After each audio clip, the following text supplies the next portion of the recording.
Welcome to fsai Hub Research University, your ultimate guide on your next research project. We will lay down the best practices in research ideation, literature review, experimental design, and data analysis to guide you as you carry out your research project. Learn from the fsai Hub team of research scientists and some invited subject matter experts.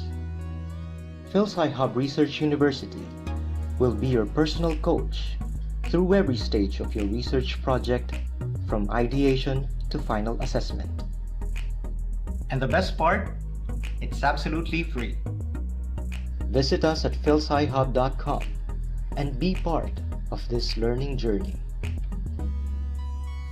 Let's learn and succeed together here at fsai Hub Research University.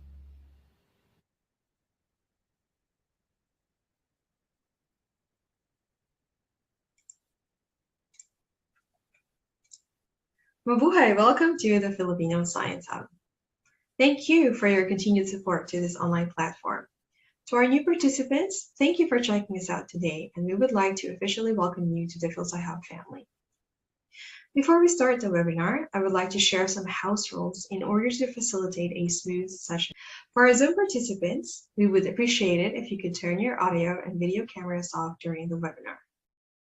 If you have questions or comments, feel free to type them on our Zoom chat box or YouTube live comments, and we will try to accommodate as much questions as possible.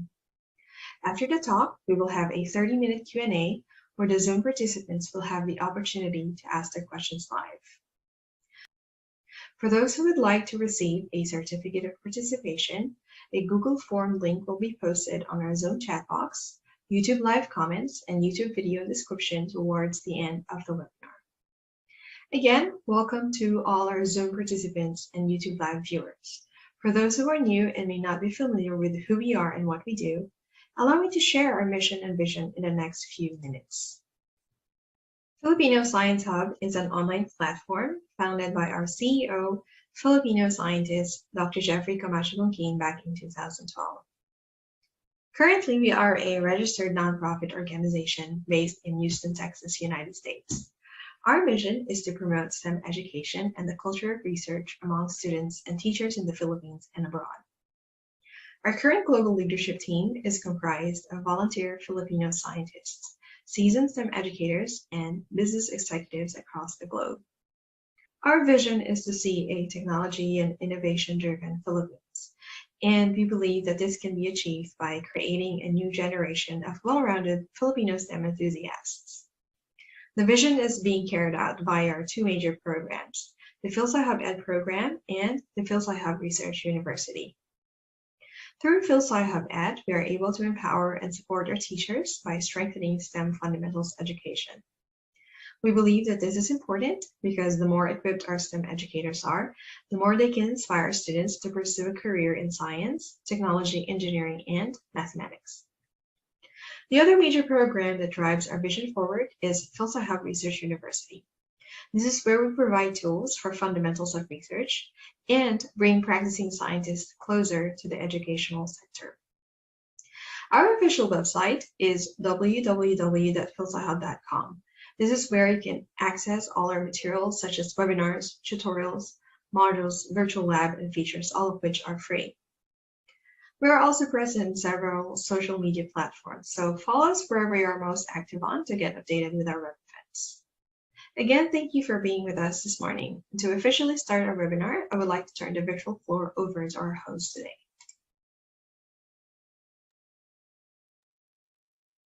Oh, okay. Right. We're back. Ayan, maraming salamat po sa pagsama na naman ninyo sa amin ngayong umaga. Before po natin formally simulan ang ating session, allow me to share my screen first.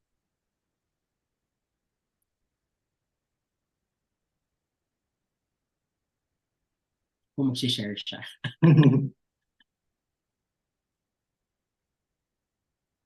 Okay, so please let me know when you can see my screen. Yep.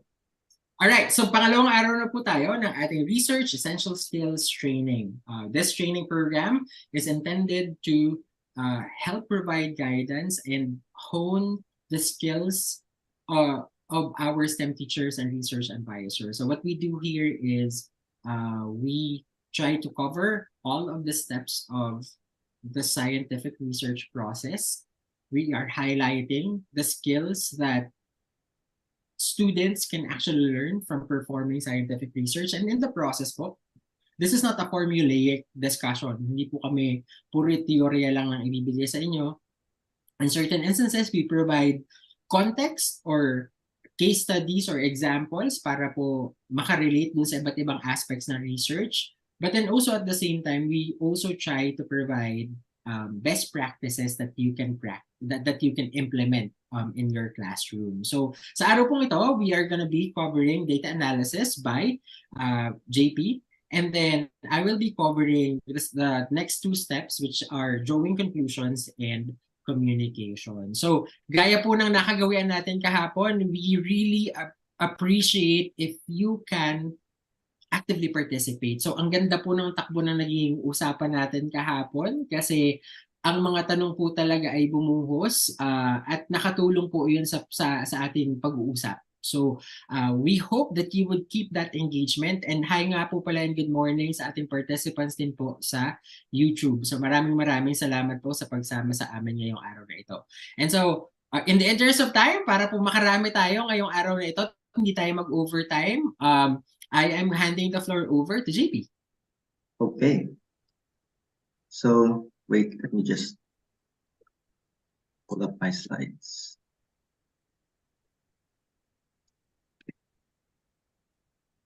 So can you see it now? Yes. Yep.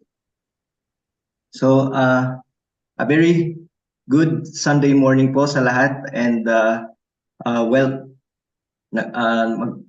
magpapapasensya na po kami sa inyo for like invading your Sunday morning.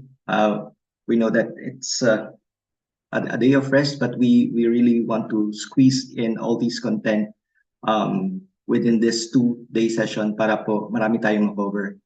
And well, I'm back here today. My name is JP Onya, and I'm one of the members of the Filipino Science Hub. And today I'm going to talk about data analysis as a natural continuation of the lecture yesterday about experimental design. Okay. So just to recap, this is what we have discussed yesterday about experimental design. It is rooted from the research aims and objectives that we have cascaded down from the research question that we have set out to answer.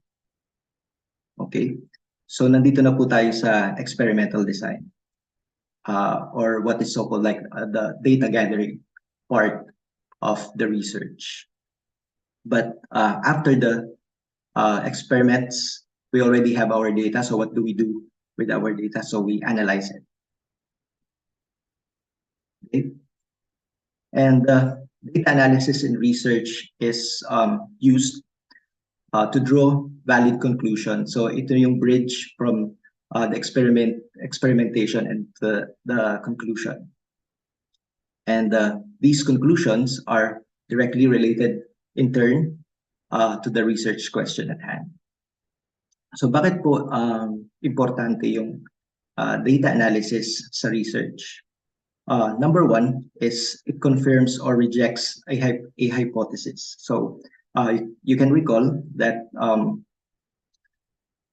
in every research, we have a hypothesis in mind. And the data analysis will either confirm or reject that hypothesis.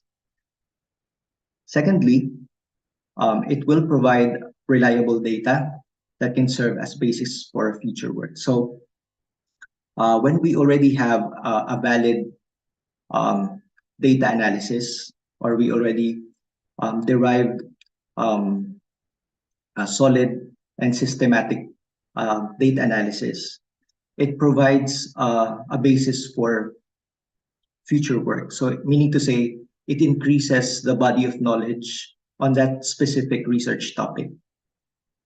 So nadadagdagan po yung information available on that research topic. That's why it's really important that we take some time to come up with a very valid data analysis. Also, it improves the accuracy of results. So when we analyze the data, most often we encounter unexpected results or unexpected trends. So we need to look into those spurious or probably remarkable outcomes or data points para po ma-judge natin if those are just errors in measurement or it presents some anomalies in the experiment. So we go back to the experimental design to investigate if there are questionable results. And in turn, it will improve the accuracy of our final results. Now, if we encountered some anomalies in our experiments, it will provide some insight to some new research directions. So, wag po natin try to reject outright any unexpected results. So, kasi that might be a clue for something else na hindi natin na-foresee. So that's why we have to welcome any unexpected results or trends in our data. Okay, so I would like to just expand this diagram. So we have stopped at experimental design yesterday, and now we are continuing with the data analysis from the data that we have gathered from our experiments. And the conclusions are based on the data analysis that we carried out. And in the grand scheme, yung pong conclusion natin answers ultimately the research question. So, ganyan po. So, nakita natin na cascading down yung process, but then you also have back arrows here. This one I already tackled yesterday, and this one I just mentioned na yung data analysis natin will possibly present some unexpected results or potential outliers that will make us reevaluate our experimental design. So, babalik na naman tayo to look at our experimental design whenever we encounter those anomalies. So, quantitative data analysis is very important in a lot of ways, but I have just mentioned here three aspects in that it is used to measure differences between groups. So, dito natin may encounter yung significant differences between one group over the other. And this quantitative data analysis will give us a sound basis, a solid basis in saying that this one group is significantly different than the other. Secondly, it is used to evaluate relationships between variables. So dito na po papasok yung correlation and linear relationships, so to speak, dun sa data natin. Let's say, for example, ano ba yung relationship between increasing temperatures, weather temperatures to the sales of ice cream, for example. So it is used to evaluate a relationship between two variables. And thirdly, it is used to test a hypothesis in a systematic way. So ito na po yung highest order of quantitative analysis that it equips us with the ability to test if our hypothesis is true or false. Okay. So I hope everything is still clear at this point. So wala naman ako nakikitang questions. But if you have any questions along the way, you can post them in the chat box here and also in YouTube.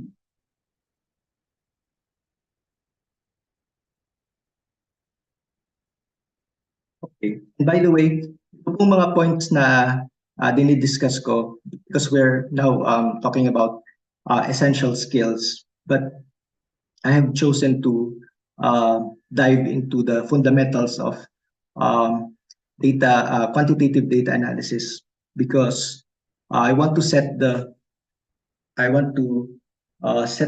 level na equal po para sa lahat so that we're on the same page when we're talking about certain terminologies about data analysis. Kasi this is very statistics heavy and sometimes medyo intimidating siya. So it's intimidating for me already, but I try to set the tone para po equal playing field tayo lahat. Okay. So as I've said, the foundation of quantitative data analysis is statistics. And when we're talking about statistics, there are two main branches. There is descriptive statistics and inferential statistics. So I will describe this one by one. But before that, I would just like to define two important terms in statistics: sample and population. So when we're speaking about population, it is the entire collection of the data that we are investigating. For example, kung ang research natin is about all the grade 10 students in the Philippines, then your population is all the grade 10 students in the entire Philippines at that certain point in time. So that's the population. While your sample is just, bakit naka? Yeah. While the sample is just a fraction of that entire population. So it's a tiny portion of, let's say, the grade 10 students in the Philippines. So if we, one analogy here is like, if the whole cake is the population, then the sample is just a slice of that cake. So, so we have to understand this because descriptive statistics, so there are levels in terms of applicability. So descriptive statistics normally describe the characteristics of just the sample. Okay, so it gives you the different attributes of just a specific handful of data set. While inferential statistics makes inferences or predictions. Hindi naman ako nagtataas ng kamay. Yeah. Yung multo na yata ako dito. So, yung inferential statistics naman po makes predictions and inferences, so it involves itself with the entire population. So it makes assertions about the entire population and not just the sample. Okay, so let me just define these terms.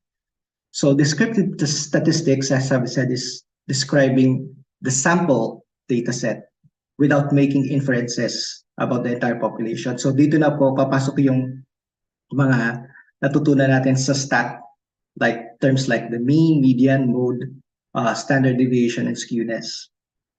So mean is just the mathematical average of the data set.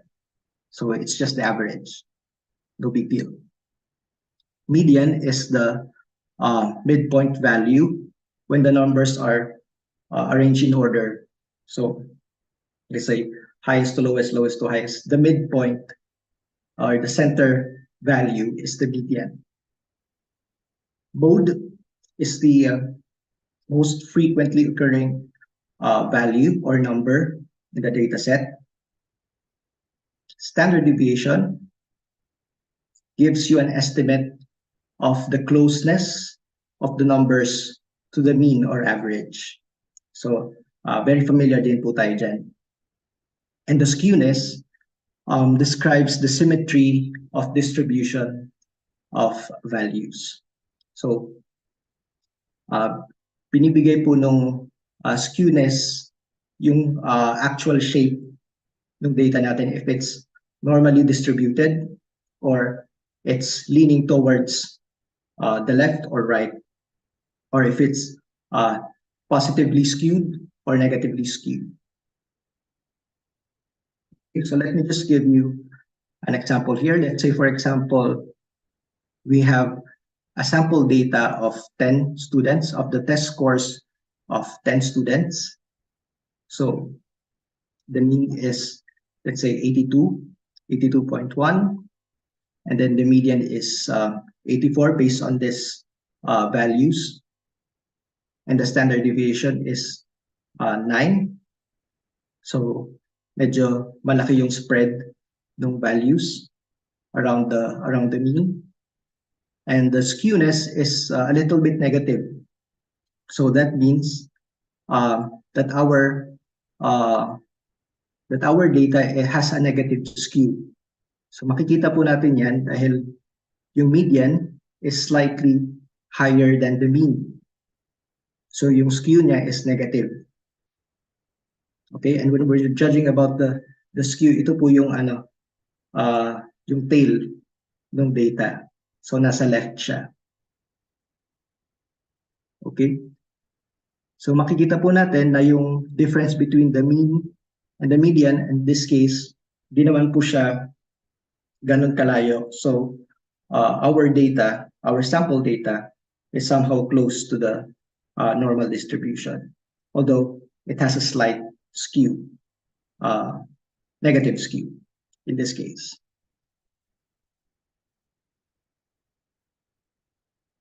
Okay, so let us now go to the inferential statistics.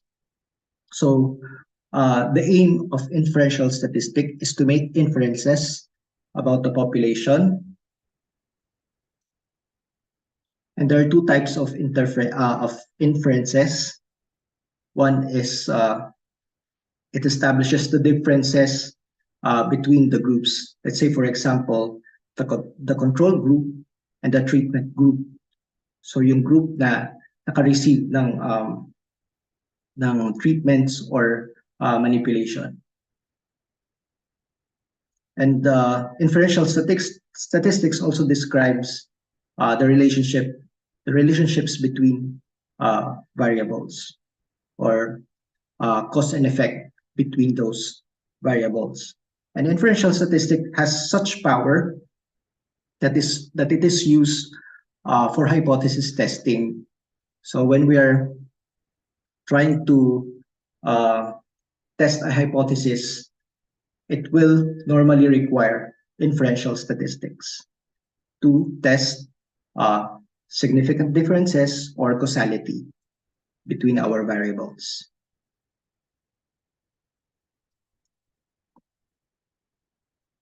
Okay. Siguro, JP, just check if there's a question. Yeah, there's a few questions. I think okay. Let's try to answer these questions. Okay. Siguro I think I read Evelyn Moros's question. So siguro dito i-clarify lang natin JP yung um what they call this term na population when it comes to Yeah. statistics. Okay. So ito yung tinatanong niya is turbidity of the water. So let's say your test your population would be a certain dam or a lake. Yes. So yun yung population mo, yung buong dam or yung buong lake. And then yung sample mo is the water samples that you get from that lake. Okay? So siguro So bali kukuha ka yung ng concept, yung konsepto na to JP, siguro parang yung analogy mo which I like is since yung aaralin mo yung population is yung yes, buong lake, hindi natin pwedeng i-test yung buong lake or yung buong buong lake. dam. Oo. Okay? So kaya yung Kukuha ka lang sample ng natin, babawas tayo. Bumabawas tayo babawas tayo. sa dam. Yeah. Yun po yung magre-represent nung buong population which is the dam or the lake. Yeah. No. And you said the operative term. It's representative. Yes. So when we're doing sampling, so kukuha tayo ng samples, it must be representative of the entire population. Yes. Otherwise, hindi tayo pwedeng maggawa ng inferences or conclusions about the population if we don't have a representative sample. Let's say, kumuha ka lang ng sample dun sa gilid nung lake. So it's not representative. So dapat kukuha ka at each point, and those points should be random. Ayan. Okay. Yeah. Okay. So ang dami na, pumapasok na yung Yes. So bali yung term po na population is actually not referring po to human population or whatsoever. But essentially, kung isipin niyo po, halimbawa, mag-aaral kayo ng paano ba yung growth ng kawayan sa isang forest. Yes. Kung meron kayong isang kumpol ng kawayan doon or ng bamboo, hindi niyo po pwedeng i-test lahat ng kawayan doon or ng bamboo. So yung population niyo po, lahat ng kawayan na tumutubo doon. Pero yung aaralin niyo lang po is yung sample, ibig sabihin, yung kukunin niyo na kawayan na magre-represent ng properties entire collection. Lahat ng kawayan doon. Yeah. Yun po yung so ang term lang po is population. It's not human population, but the entire collection of the subject. Yes. And from the context of research, siguro rin kung ididikit po natin doon sa konsepto ng resources, bakit ba tayo kumukuha ng sample? So kumukuha lang din po kasi tayo ng samples kasi limited din po yung resources natin. Hindi lang po yung hindi natin pwedeng po. Actually, pwede nyo naman pong i-test yung lahat. Kung meron po kayong sapat na oras at kung meron kayong sapat na material.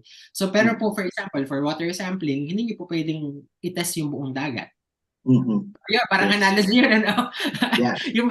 may mga imposible po tayong mga pwedeng. Ayan. Alright. Sige, JP, Ayan, basahin. So ito, may tanong about qualitative versus quantitative. So yes. What we are discussing today is quantitative. Kasi yun po yung pero JP, sagutin natin yung question dito na ang tanong ay kailangan daw ba ng hypothesis? Ang hypothesis daw ba ay kailangan lang sa quantitative research? Of course not. Yeah, kailangan natin paramin po ito. Kahit po quantitative or qualitative, kailangan nyo pa rin po ng hypothesis. Diba? Yung operative term or definition ng hypothesis is it's an educated guess. Yes. Yeah. So kahit ano pong research ang gawin nyo, whether it be qualitative, meron po kayong research questions na sasagutin nyo. And bago po kayo mag-start na research, dapat po, meron rin po kayong educated guess. Ano ba yung potential explanation dun sa answer nyo? Kasi kung wala po kayong hypothesis, hindi po kayo makakapag-design talaga ng experiment to probe that question. Yeah. Only in that case. Yes. Yeah. Maaari po yung term ay iba. Assumption po siguro ang tawag sa qualitative research. But then in essence po, lahat po ng klase ng research kailangan ng hypothesis. Hypothesis. Yeah. Yes. It's just so happened that what we are discussing now are numerical data. Yeah. So as opposed to qualitative. Okay. Meron pa tanong, JP. Ano, Ano tita? daw, kung meron daw bang standard percentage ng sample for research? Ayun. Ayan, good May question. formula So, daw ba? Ang rule of thumb po, when you're taking samples, to mimic the normal distribution, the minimum number is 30 samples. Kasi nakapaloob po yan dun sa tinatawag na central limit theorem. So the minimum number of samples that you need in order to infer about the population is 30 samples. Yun po yung minimum. Ayan. Yeah.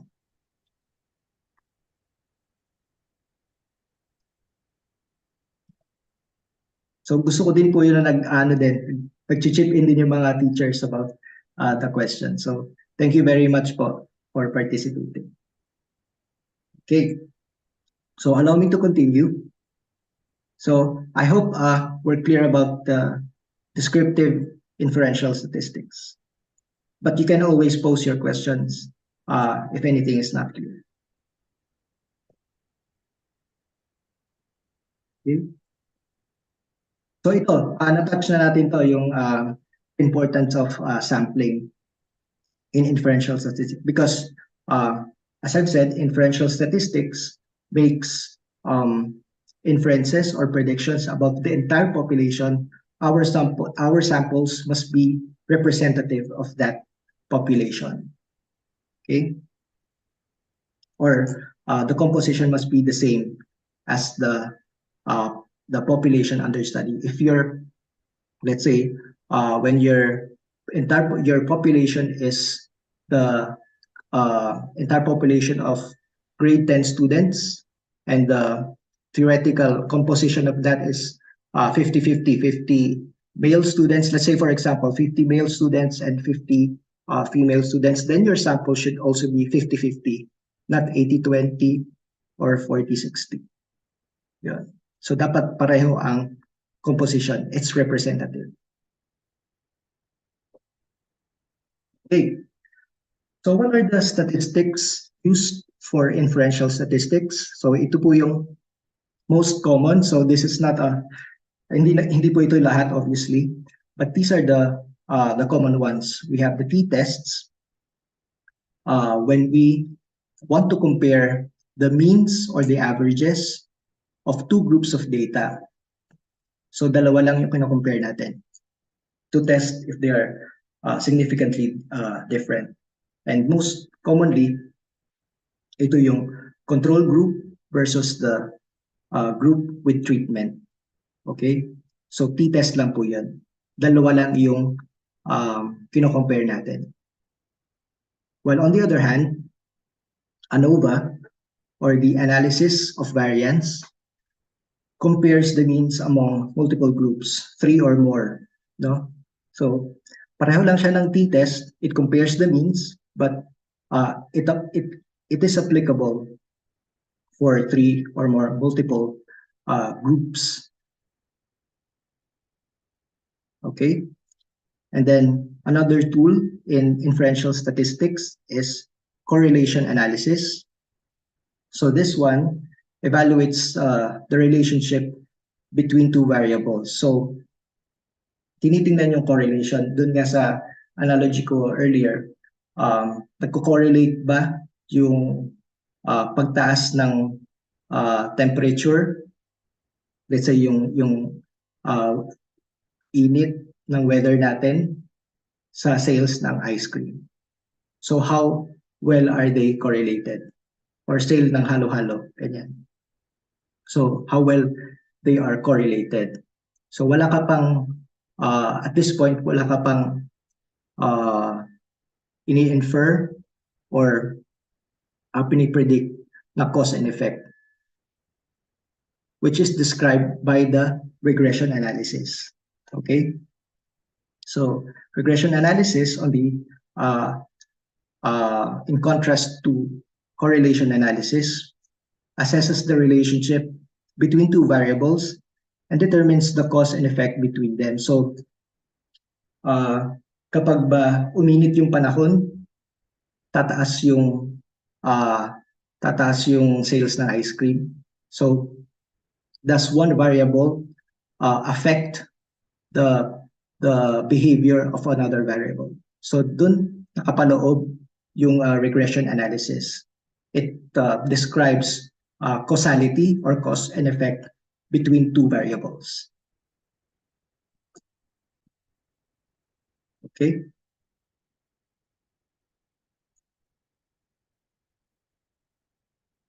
So, at this point, we might want to ask, ano ba yung tamang statistical method that I will need for my own research? So, the choice of statistical method depends on the type of quantitative data na meron tayo, and also the nature of the research question or the hypothesis. Okay? And let us examine this in detail. So, one determinant on how we choose the right statistical method is the type of quantitative data, and there are different types of quantitative data. So one is categorical and numerical data. So you might want to ask, bakit yung categorical data, which indicates the inherent quality of the subject, let's say for example, gender or ethnicity, nationality, paano siya naging quantitative? Magiging quantitative siya if we assign a numerical value for that qualitative data. So let's say you assign a value of 1 for males, 2 for females, or let's say 1 for Filipino, 2 for Americans, and so on. So dun nagiging parang quantitative yung categorical data. While numerical data is expressed in numbers, for example, height, weight, temperature. But these two main types of data has also some levels, wherein the categorical data is divided into nominal and ordinal. So yung nominal type of categorical data has assigned values only. So wala siyang order or rank. So if you assign a number 1 for male or female, 2 for female, then it's just an assignment of value. So hindi there's no ranking or order in the data. It's just mere assignment of values. While yung ordinal data, doon naman po pumapasok yung order or ranking. So for example, the income level, let's say the low income group, middle income group, high income group, and for example, also the level of agreement, if you slightly agree or strongly agree. So that is the ordinal type of categorical data. While on the other hand, yung numerical data naman can be divided into interval or ratio. Yung interval type of numerical data says that the data points are numerical, but the 0 point is arbitrary, or wala siyang definite na meaning. So let's say, for example, your numerical data is the IQ scores or the IQ of students. So walang IQ na 0. So wala namang tao na walang IQ. So the 0 value there has no meaning or is just arbitrary. Or wala din na 0 may zero na temperature pero walang zero na init. Di ba? When we say the 0 degrees Celsius, it doesn't mean na walang temperature. My temperature is just zero. And it's just arbitrarily assigned. So that's the interval type of numerical data.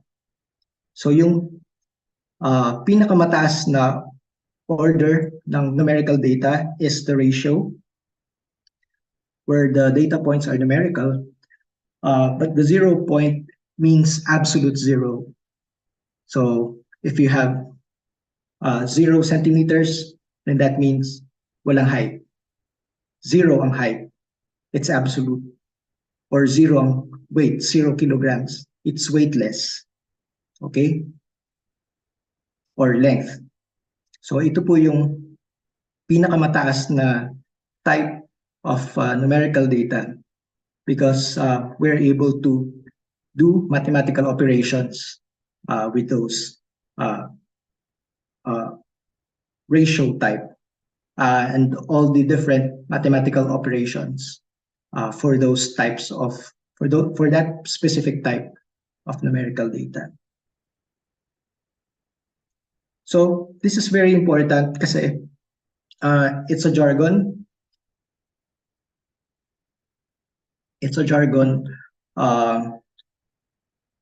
for statistics. Na pag sinabing nominal, ordinal, interval ratio, so dapat mag-click sa atin kung what those types are. Kasi very technical yung mga terms. Pag sinabing number, hindi lang basta number. There is an interval type or ratio type of number. Okay?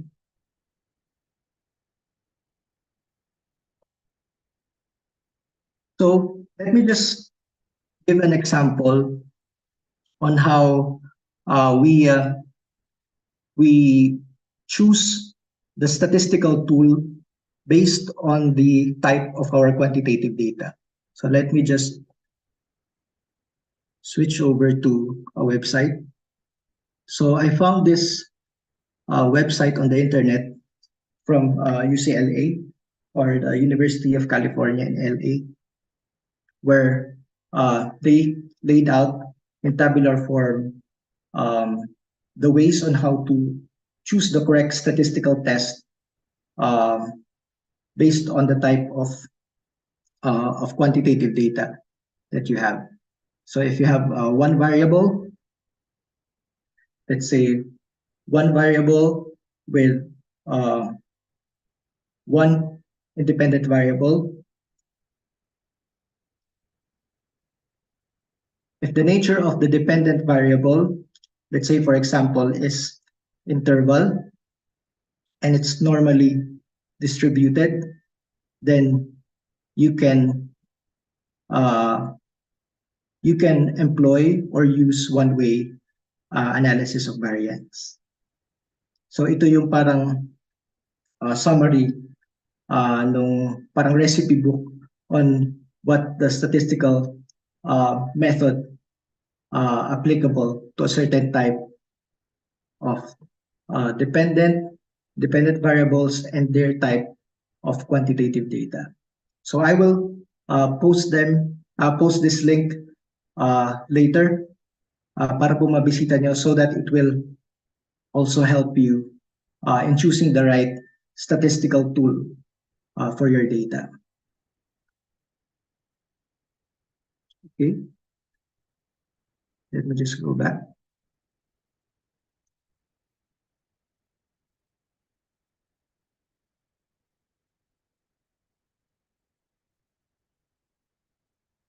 So sabi natin, another way to choose the right statistical tool, aside from the type of quantitative data, is the nature of the research question or hypothesis. So kung the research only seeks out to understand the characteristics of a certain sample data set, then probably descriptive statistics may already suffice or is already enough. So kung ang sample dataset mo is the group of grade 10 students in the specific sections of the school, then if you want to study the study habits across different school subjects, then probably descriptive statistic may already do the job for you. So you can just take the mean hours spent on studying science as opposed to mathematics, etc. So descriptive statistics lang yung kailangan mo. While kung ang nature ng research question mo is to establish significant differences and relationships between variables or predict the outcome over the entire population, then you need both descriptive and inferential statistics. So let's go back to our example yesterday, wherein we okay, let me just pull that up. So ito po yung example namin yesterday about the effect of the powdered chicken eggshells on the vegetative growth of the mung bean plant. So dito, we are already inferring that we are already trying to see if there is a relationship between the amount of eggshells integrated into the soil where this plant is grown on the vegetative growth of the stalks and the roots. So dito, makikita natin that the data analysis involved one-way analysis of variance, and they also did this post hoc Tukey-Kramer test. So let's check if that is consistent with the website that I just showed. So ang independent variable natin dito is the amount of the PCES or the powdered chicken eggshells. So one independent variable, sorry. And yung independent variable natin is the stalk length and the root length. So dalawang dependent variables. And let's just check in the website if that is correct. So we have one independent variable with two levels. So ano ibig sabihin ng levels? So dalawang independent groups ng dependent variable. Wait, so that is just one independent variable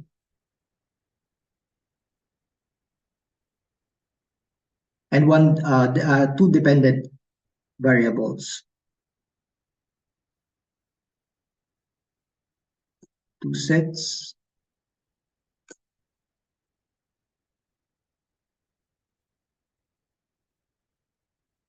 Yeah, so two levels, one independent variable. So nakapaloob dito na if you have one dependent variable or two, maybe it doesn't matter.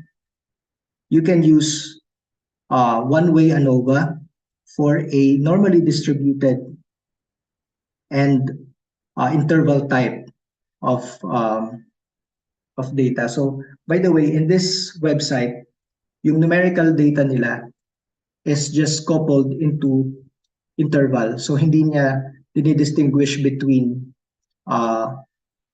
ratio or interval. So it's just interval numeric data. So you can see here that indeed you can use one-way ANOVA, but the assumption there is your data should be normally distributed. Now, in the paper, they didn't explicitly say that the data is normally distributed because this is just um, um, plain measurement of the root length and the stalk length. But they also mentioned that they use this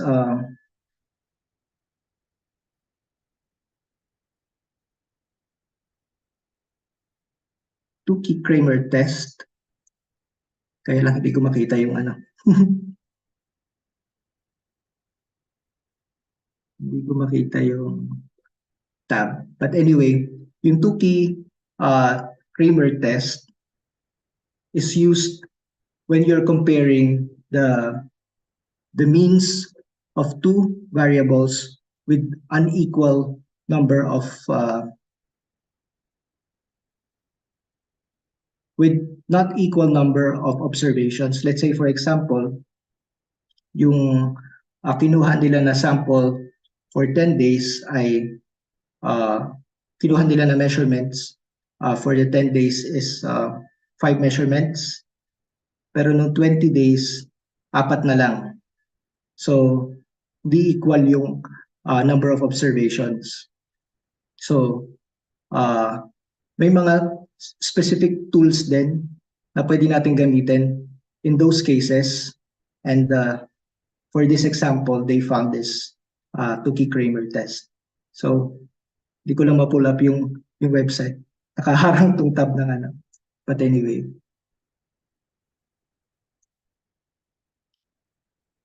Yeah. So the choice of the statistical tool also depends largely on the type of your research question or hypothesis. So what I have just presented here is like a general overview of the quantitative data analysis, but and this is not a very exhaustive discussion, but if you want to know more about statistical data analysis, we had a webinar on that, basic statistical design of experiments delivered by Professor Darapol Ebal from the University of the Philippines, Los Baños Institute of Statistics. You might want to check that out on our website and also our YouTube channels. Yeah. So that leads to the end of my discussion over here. So let me just check if we had here. Ayan. Significant t-test. So maraming maraming different types of statistical tools depending on the cases of your data. So kung hindi normally distributed, kunyari, yun nga, hindi equal yung number of samples.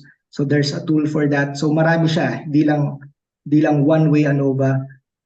Maraming different tests that you can employ. Let's say you have one control group. Ayun. Kailangan ba daw na 30? So, hindi naman po kailangan na 30. It's just that kung ang kaya lang natin na sample size ay 3 lang. So, there are statistical tools that would cater to that kung hindi siya normally distributed. So, dun sa pinakita ko na website, meron dong caveat na normal. That means normally distributed. Pero yung walang nakalagay na normal, you might probably employ that. Let me just show that again.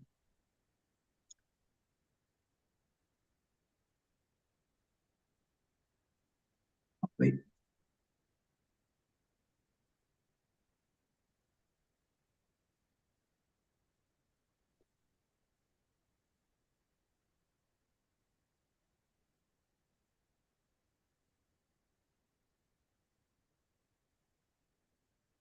Wala siya.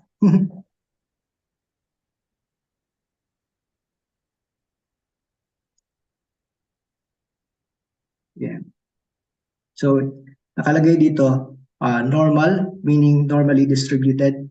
But if it doesn't indicate normal, then you can use that for samples less than 30 or not normally distributed samples.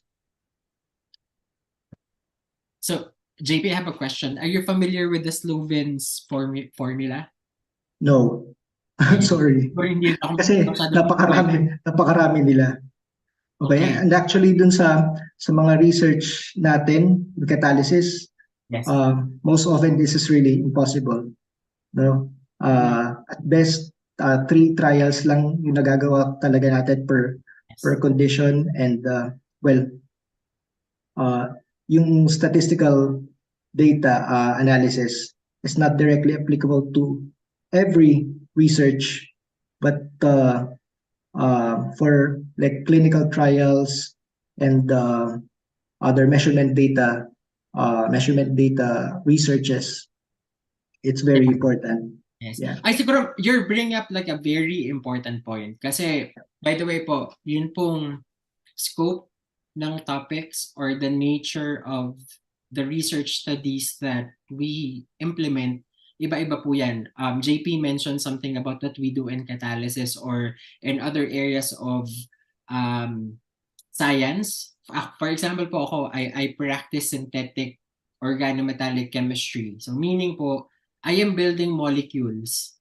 I am building molecules and I'm building structures that have never been done before. So partly create, parang kung level of creativity po, sa creation siya or sa yung you're coming up with something that is original. Kapag po ganun yung klase ng research na gagawin nyo, medyo hindi po namin kailangan ng statistical treatment. So gusto ko lang din pong iklaro sa inyong lahat na ang napansin ko din po kasi sa mga nagko-consult sa amin na teachers when it comes to high school research, parang meron pong expectation that if you are to perform research, dapat may statistical treatment of data. Well, in fact, hindi naman lahat. Ayan, very helpful tong pinost ni Sir Alvin Insorio because he distinguishes parametric test versus non-parametric test. So I just want to qualify that this parametric test is applicable for data that follows a normal distribution. So parametric yun. When your data is skewed to the left or to the right, yung sa pinakita ko kanina, then that one is already non-parametric. So iba yung applicable statistical tool na dapat mong gamitin for that non-parametric data set. So ito, thank you sir. Pinakita ni ilagay may niyo dito. JP kanina, parang how would they know if skewed yung kanilang from experiments. So ipakita ko lang ulit. So bali, kapag nakuha mo na yung data, saka mo lang malalaman. Pag nakuha mo na yung data,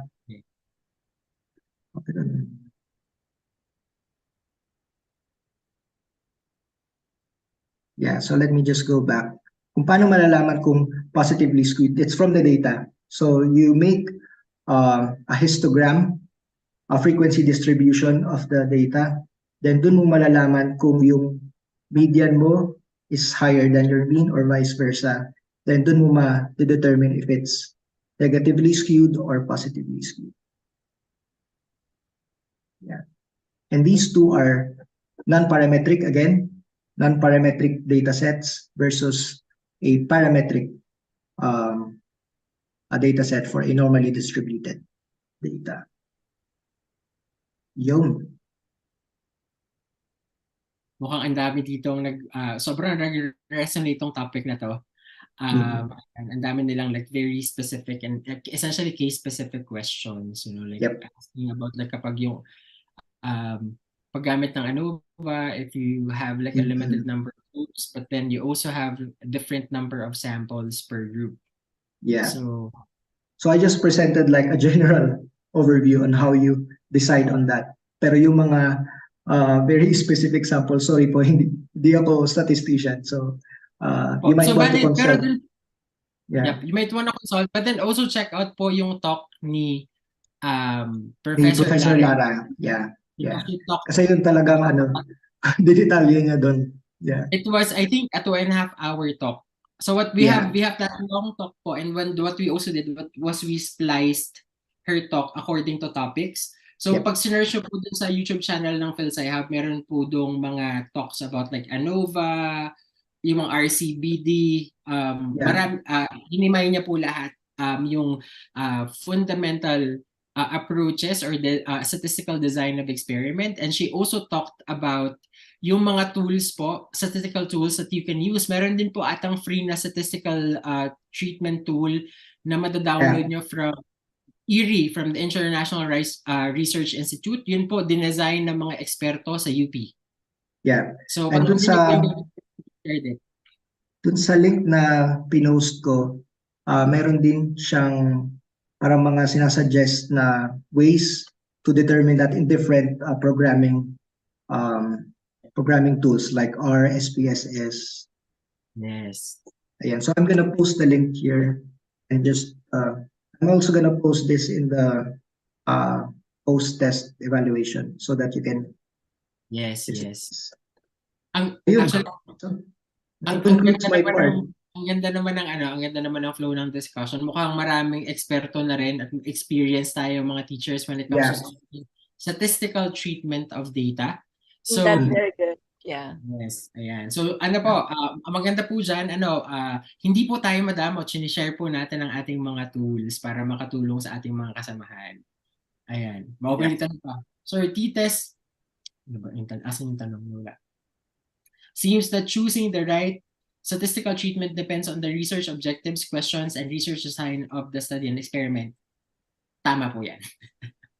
Actually, pag pumunta po kayo dun sa talk ni Professor Ibal, she actually talks about all of these things when they use this particular statistical design. And building on what you just said, it's actually depending on your research objectives and yung study na gusto niyo po. Ano po ba talaga yung hypothesis? Nature. Yes. Balik na naman sa hypothesis. Yes, exactly. Yeah. Hypothesis is the heart of research. Yeah. Yeah. So let me just as a parting note of this whole scheme of research. So ayun, dun nga po, from data analysis is where we draw the conclusions with a solid statistical foundation or solid statistical basis for the hypothesis. Yep, so yep. And then that ties back to the research question. Yes. JP, could you go back to the slide where you're showing yung talk ni Professor Ibal? Yeah, yes. Kasi may nagtanong ano daw yung title. Yun po, Basic Statistical Design of Experiments. Kahit just type nyo lang, statistics. Yan. Apo. Lalabas na yan. Ayan. And pag pumunta po kayo dun sa I shared a link po yesterday to everyone. Meron po kami sa website namin, it's a webpage where we have compiled all of our research training courses na ginawa po namin over the course of the past 2 years. Since simula po ideation hanggang pagsulat ng thesis at conference communication. Lahat po nandun yan, makikita niyo po itong talk ni Professor Ibal. Yan, yung mga p-values.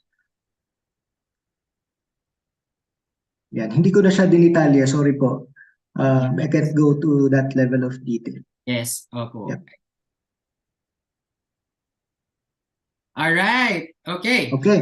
So, it's my turn. Okay, so let me share my screen and please let me know when you can see it. Yes. All right. Okay, so bale na we're down to the last 2 steps of the research process. So gaya nga po ng sinabi namin, our approach for today is not really to give you a step-by-step tutorial on how to perform research, but then ang focus naman po talaga natin dito ngayon is skills, no? So pag implement ng research project ang students nyo, ano ba yung dapat nyong ituro as research advisors? And then I think the value of what we're doing here as well is we are introducing you to training materials na talaga pong hinimay itong mga aspeto na to. So we appreciate po you ask all these questions and then in the interest of time, since hindi po talaga natin lalaliman ito, kung meron po kayong gustong mahanap na materials and we have them, i-lead po namin kayo into that. But then, okay, so JP just finished data processing or yung statistical treatment of your data, ano. And then very important, analytical thinking. Sinabi nga po ni JP that when you run your experiments, hindi naman po yung kasi hodang kukuha ka lang ng numero. Ano ba yung sinasabi sa'yo ng numero? It is very important that you extract learnings or insights out of the experiments that you do, represented or indicated by the results. Yan po, no? So whether it be quantitative, whether it be number, or whether it be observation, medyo descriptive, all of those would count. But then, very important din po, so dito na papasok ko yung conclusion. No? So, ginawa ko to, ito yung nakuha kong resulta, ano bang ibig sabihin nito? And how would these data or observations help me answer my research questions or validate my hypothesis? So, dito na po papasok yung pag-draw ng conclusions. Sa pag-draw naman po ng conclusions, hindi lang po siya analytical thinking. I would also like to highlight that very important po itong step na to, that if you're drawing conclusions, first you have to be very objective. Pag-uusapan po natin yan mamaya, hihimayin natin over the next hour. And then critical thinking. So, bakit kailangan ko ng critical thinking if I'm just concluding ano po? So, pag-uusapan din natin yan. And then,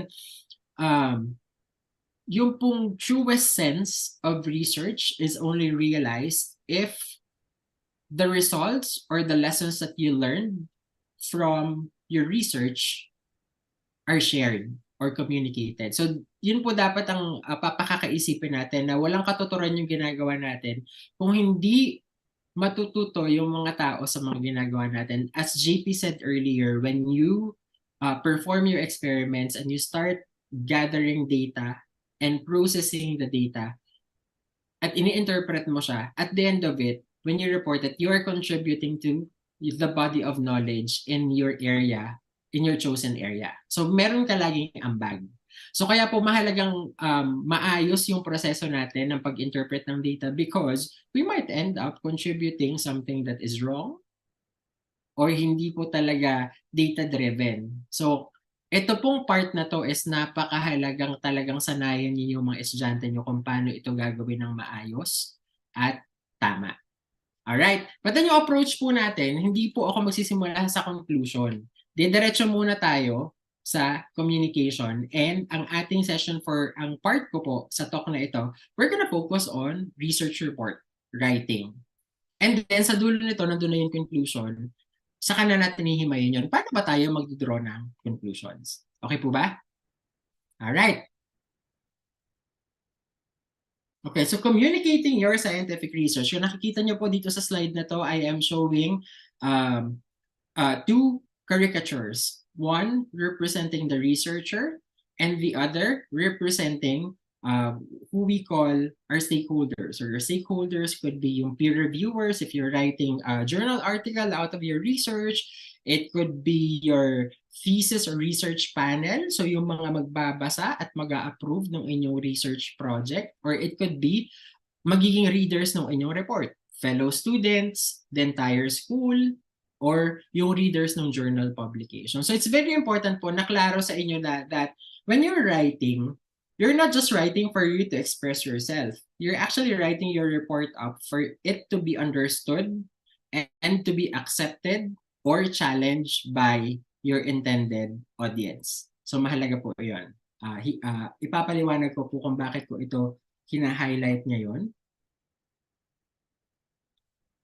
Alright, but then let's start with a definition. So what is a scientific report or a research report? So it is a document that describes the process, progress, and or results of technical or scientific research, or the state of a technical or scientific research problem.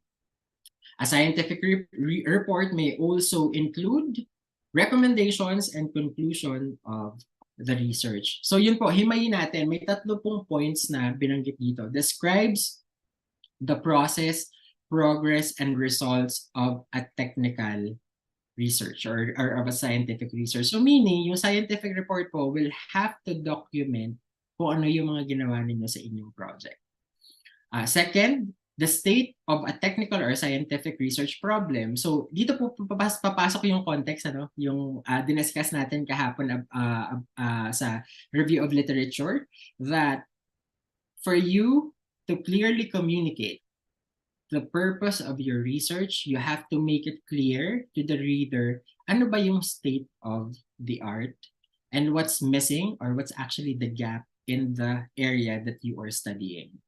And then yung pangatlo pong point dito, sinabi, might include recommendations, no? Mahalaga to, pag-uusapan natin to sa dulo. So, optional naman siya, hindi lahat ng reports kailangan mag-recommend kayo ng path forward or extension ng project ninyo. But then typically we do it for a reason. And then, most importantly, in an ideal case, if you're performing research, you have to offer like some conclusion. So, medyo weird yun nung gagawa kayo ng scientific research na wala kayong lesson na mabibring forward at the end of it. Pero ikaklaruhin din natin to, no? Kasi yung conclusion, hindi naman pong ibig sabihin na yung conclusion mo ay yun talaga ay kino-confirm yung hypothesis mo. Pwede nga ang outcome nito kabaliktaran, or pwedeng ang conclusion mo is there's only a limited set of claims that we can make. Hindi namin pwedeng i-verify yung buong conclusion out of the data that we have because of some limitation. So, pag-uusapan po natin yan mamaya. Alright, medyo bumabalik ang aking mouse. Siguro hindi pa ako natututong mag-navigate talaga ng Zoom. Pero, bago po tayo, bago natin himayin ang research report, magtatanong muna po ako sa inyo. Gusto ko munang damahin ang pulso ng masa. Napaisip ako dun sa damahin. Alright. Why do we write scientific reports? Sige nga po, ating mga guro, pag-usapan po natin ito. Bakit po ba tayo nagsusulat ng scientific report or ng research reports? Bakit, or sige, if i-flip ko, bakit po ninyo pinagsusulat ng scientific reports ang mga estudyante ninyo? Ayan.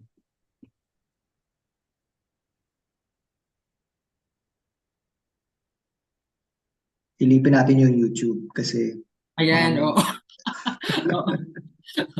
Ayan. Meron po bang matapang na gusto mong bilhin ng sagot? Okay. Research report is one way of disseminating your research findings and communicate to a large number of audience. Yan po, mahalaga po. That is very important. So like from the perspective of doing the research itself, talagang kailangan pong i-share natin. Kasi most especially, like the intention is to gather knowledge. So ang knowledge po talaga, it's for sharing. But then from a mentorship perspective sa mga estudyante po, writing up research report is also an opportunity for us to train our students or equip them with the skills to communicate yung kanilang learning. So if it's a written report, then yung writing proficiency po nila.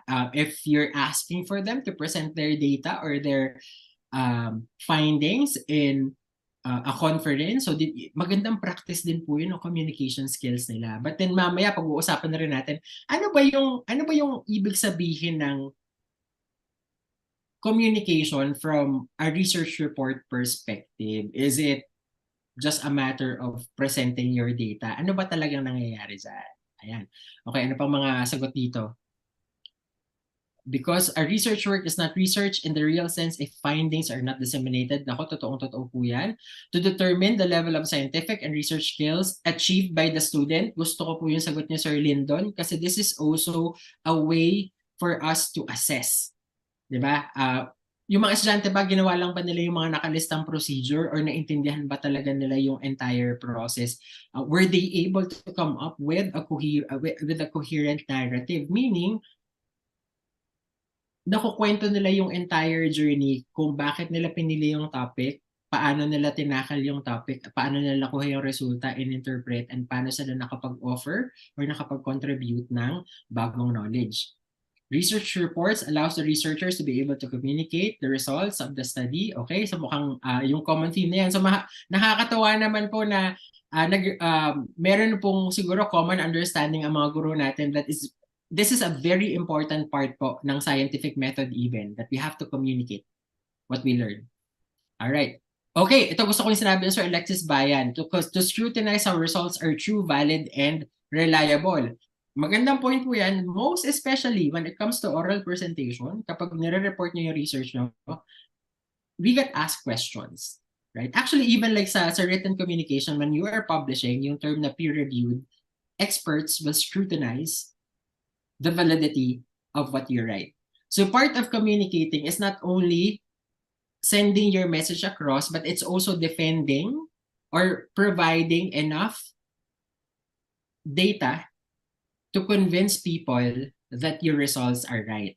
All right, so validation, mahalaga din po yan. All right, okay. So, natuwa naman ako sa mga sagot nyo, and therefore, mag-move on na tayo. Okay, so, wala naman ako nalagpasan. So, why we write and read research reports? So, dito po sinabi, okay, yung tandaan niyo yung caricature ko sa simula, you have your researcher who is essentially the writer, and then you have your stakeholders who are the readers. So, essentially po, when you say communication of your research, there are two dynamics at play. Kasi ikaw na nagsusulat at nagpo-communicate, you are the one who perform the research, and then, ang goal kasi niyan is hindi ka lang nagsusulat at wala magbabasa. So, dapat naiintindihan niyo po, ano ba yung motivation para basahin niya report mo ng intended audience? Alright, so from a writer's perspective, typically we write this first to share information and findings, gaya nga po ng sagot ng lahat kanina, and second, to contribute to the body of knowledge. Okay, now, on the flip side, sa magbabasa po ng ating research, they have a unique set of objectives. The first of which is that, first, they are interested in your research area, and they might also be performing research projects in the same subject matter. So ang ginagawa po nila dyan, babasahin nila kasi they're gathering information or learnings that they can actually use for their own initiative. Mahalaga po na naiintindihan natin to. And then secondly, since babasahin nila yan, and more likely involved sila sa same area na yan, their intention as well is to verify the findings. Ano po? So when we say verify, they are not just reading it to receive and accept your information. They also can challenge your information. Kaya po, it is very important that we write scientific reports in a very effective way para po yung purpose talaga natin as writer, ma-achieve natin, and that we actually get buy-in or acceptance ng ating conclusions or claims dun sa mga magbabasa. Alright, so dapat ganun po. And when you teach your students sa pagsusulat ng report, please, i-highlight nyo po ito na hindi ka lang nagsusulat just for the heck of dumping your data. You are writing up a scientific story to actually convince people that what you did is a good body of work, and that the claims that you are providing are backed by data. Ibig sabihin, mataas yung quality ng ginawa mo. Alright? Okay, so pinakita ko po sa inyo yung perspektibo ng magsusulat at saka ng magbabasa. Naalala nyo po yung design thinking process na binanggit ko kahapon? So we should be writing a research report specific to an intended audience. So ito po, paiba-iba, depende po kung nasa ang level kayo ng pag-perform ng research. If you are a research student, typically you're writing it for the approval of your research project committee and then your fellow students kasi sila naman yung magbabasa niyan. If you are an undergraduate student na gumagawa ng thesis, usually you're writing it for the approval of your thesis committee. If you are a researcher, your bread and butter is really publishing your work in scientific journals and presenting your work as well in international academic conferences or research conferences, then you are writing up your report specific to, like your intended audience. So dapat po alam nyo rin yan. So again, you are writing it for an intended reader or for an intended audience. So i-adjust nyo po yung inyong approach.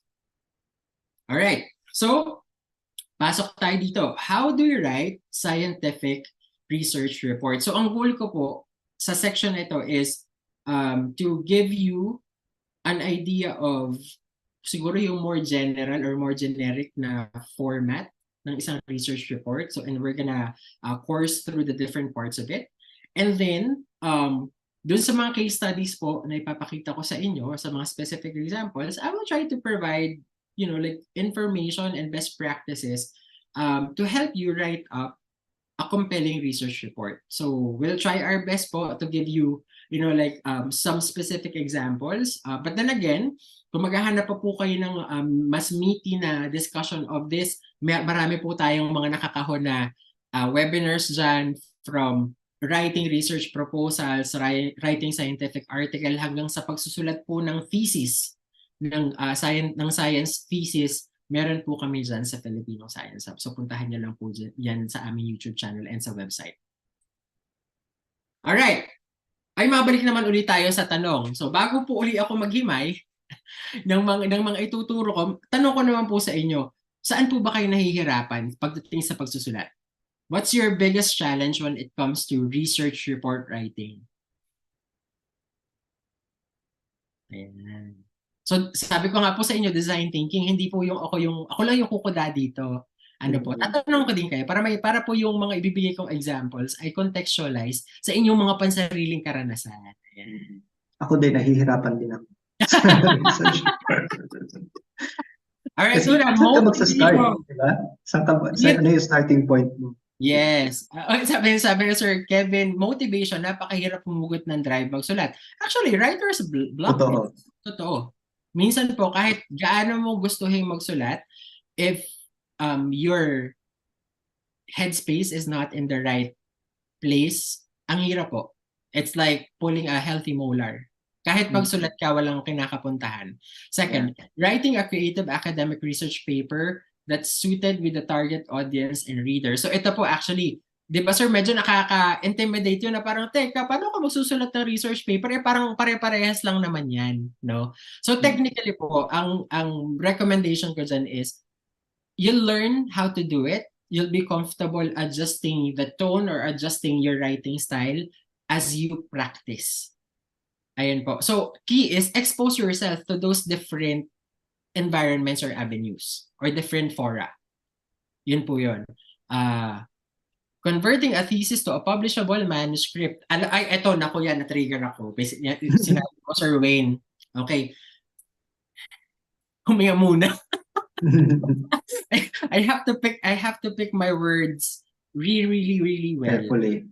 Kasi ang tendency po kasi natin, lalo pa tayong mga Asyano, galing tayo sa Pilipinas, no? Hierarchical ang kultura. Ang tendency kasi natin, or siguro ang kadalasan, ang mindset is, dapat marami akong sabihin para ma-realize sila ang dami kong ginawa. At pag marami akong sinabi, magaling ako.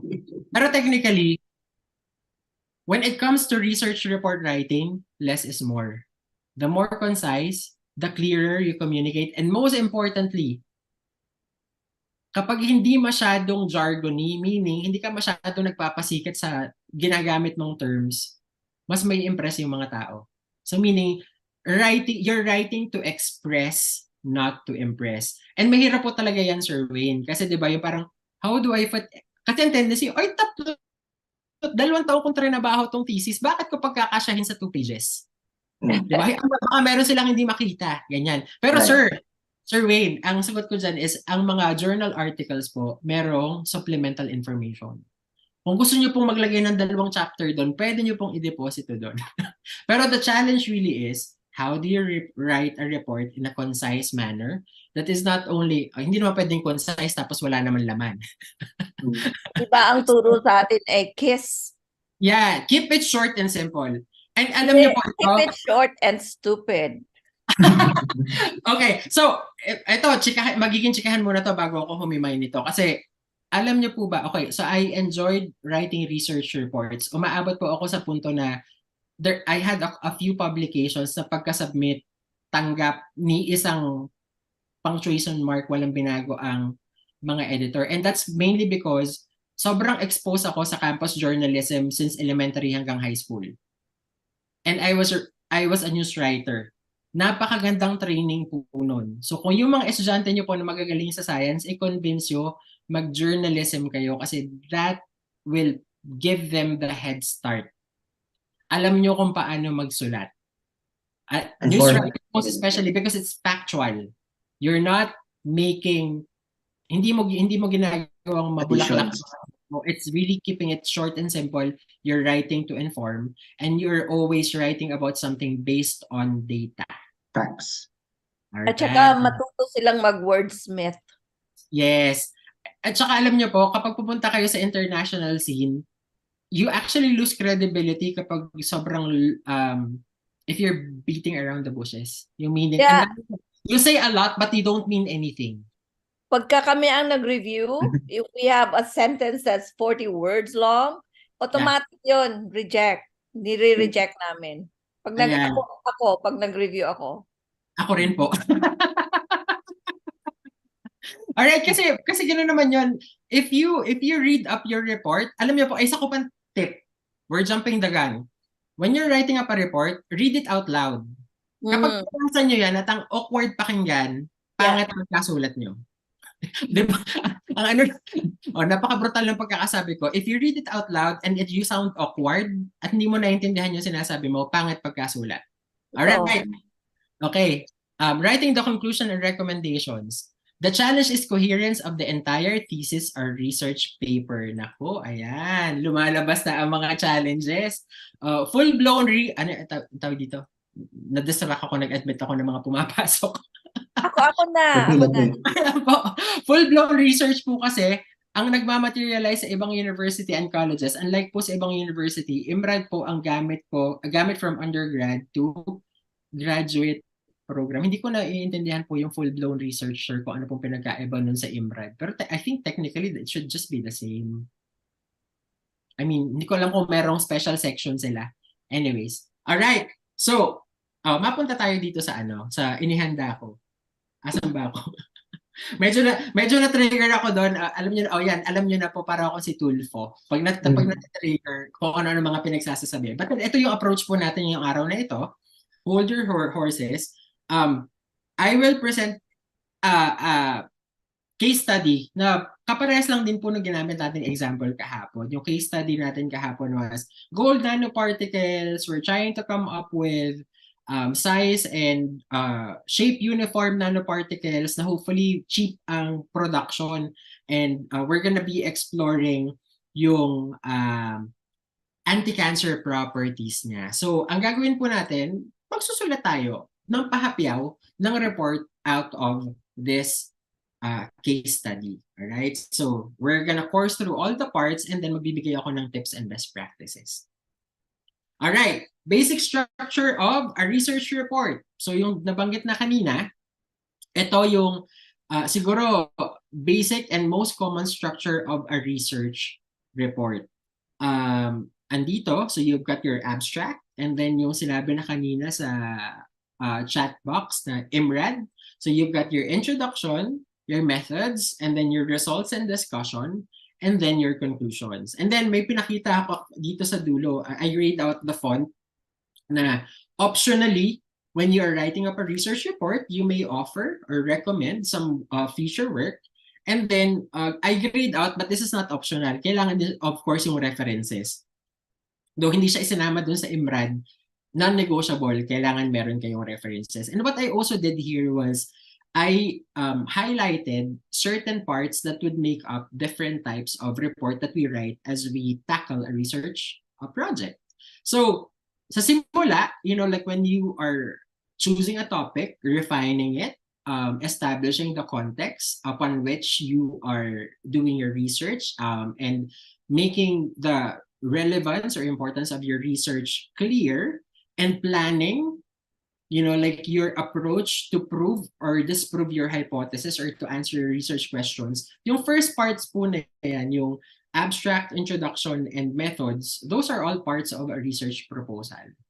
So you have to I might be preaching to the choir, but then after you implement your research project, and you start generating data, analyzing it, then you are naturally moving into the downstream steps of your project, which is gathering up the results and discussing, so essentially interpreting it. And then of course at the end of it, like we strive to offer conclusions based on the data that we generated. At kapag nakompleto nyo na yung buong project na yan, a process na yan, at sinulat nyo na, that's what constitutes a research report.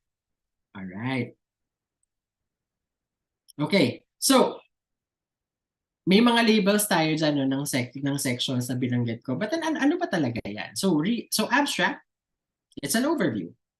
Introduction, ang focus ng introduction is to really establish your research questions. What are you trying to answer through your study? Yung methods naman, it actually speaks about your study approach. So how? How are you implementing your research project for you to gather data to answer your research questions? Your results naman are the findings from your experimentation. Discussion is the interpretation of your findings or interpretation of your results. Conclusion essentially is the answer to the research questions that you posed in the beginning of your research project. And then future work, like I said, recommended path forward.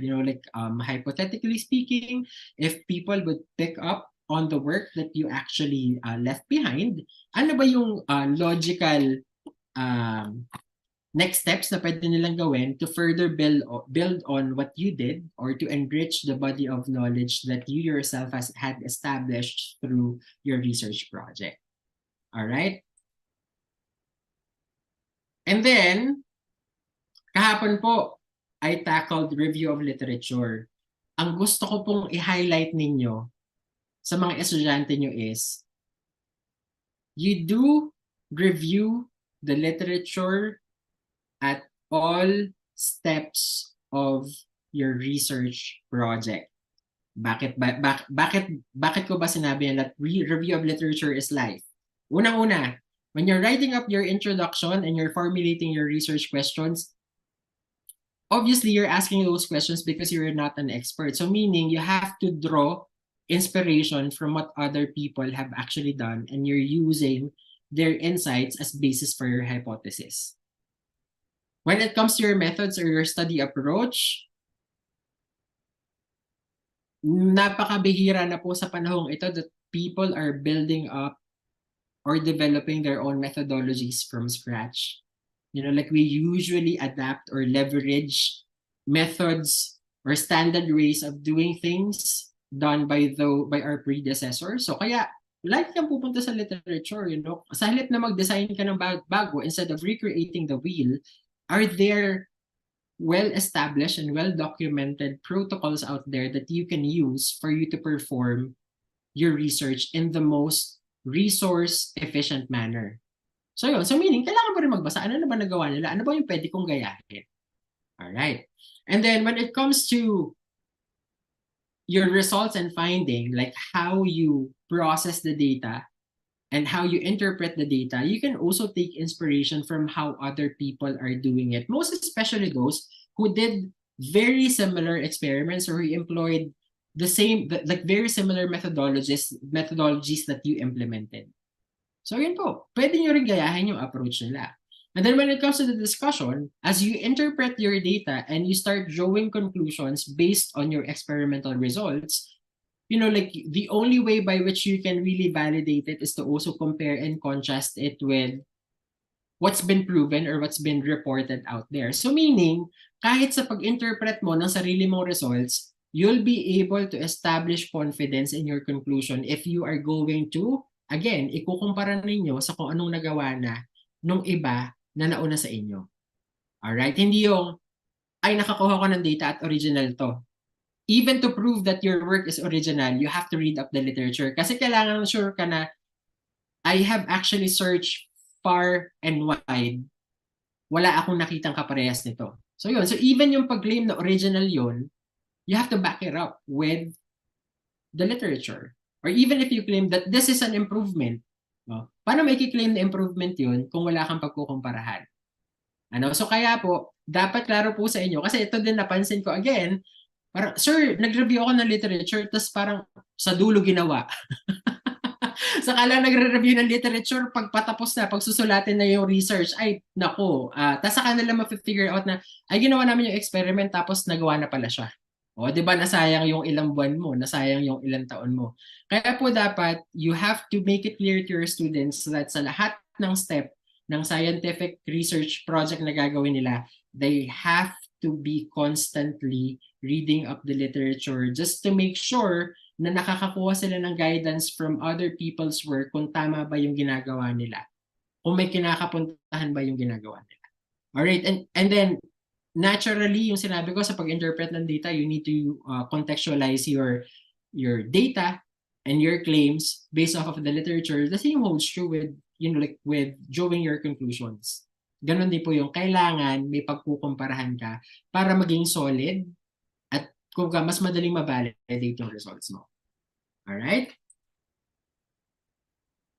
Okay. Meron po bang tanong so far?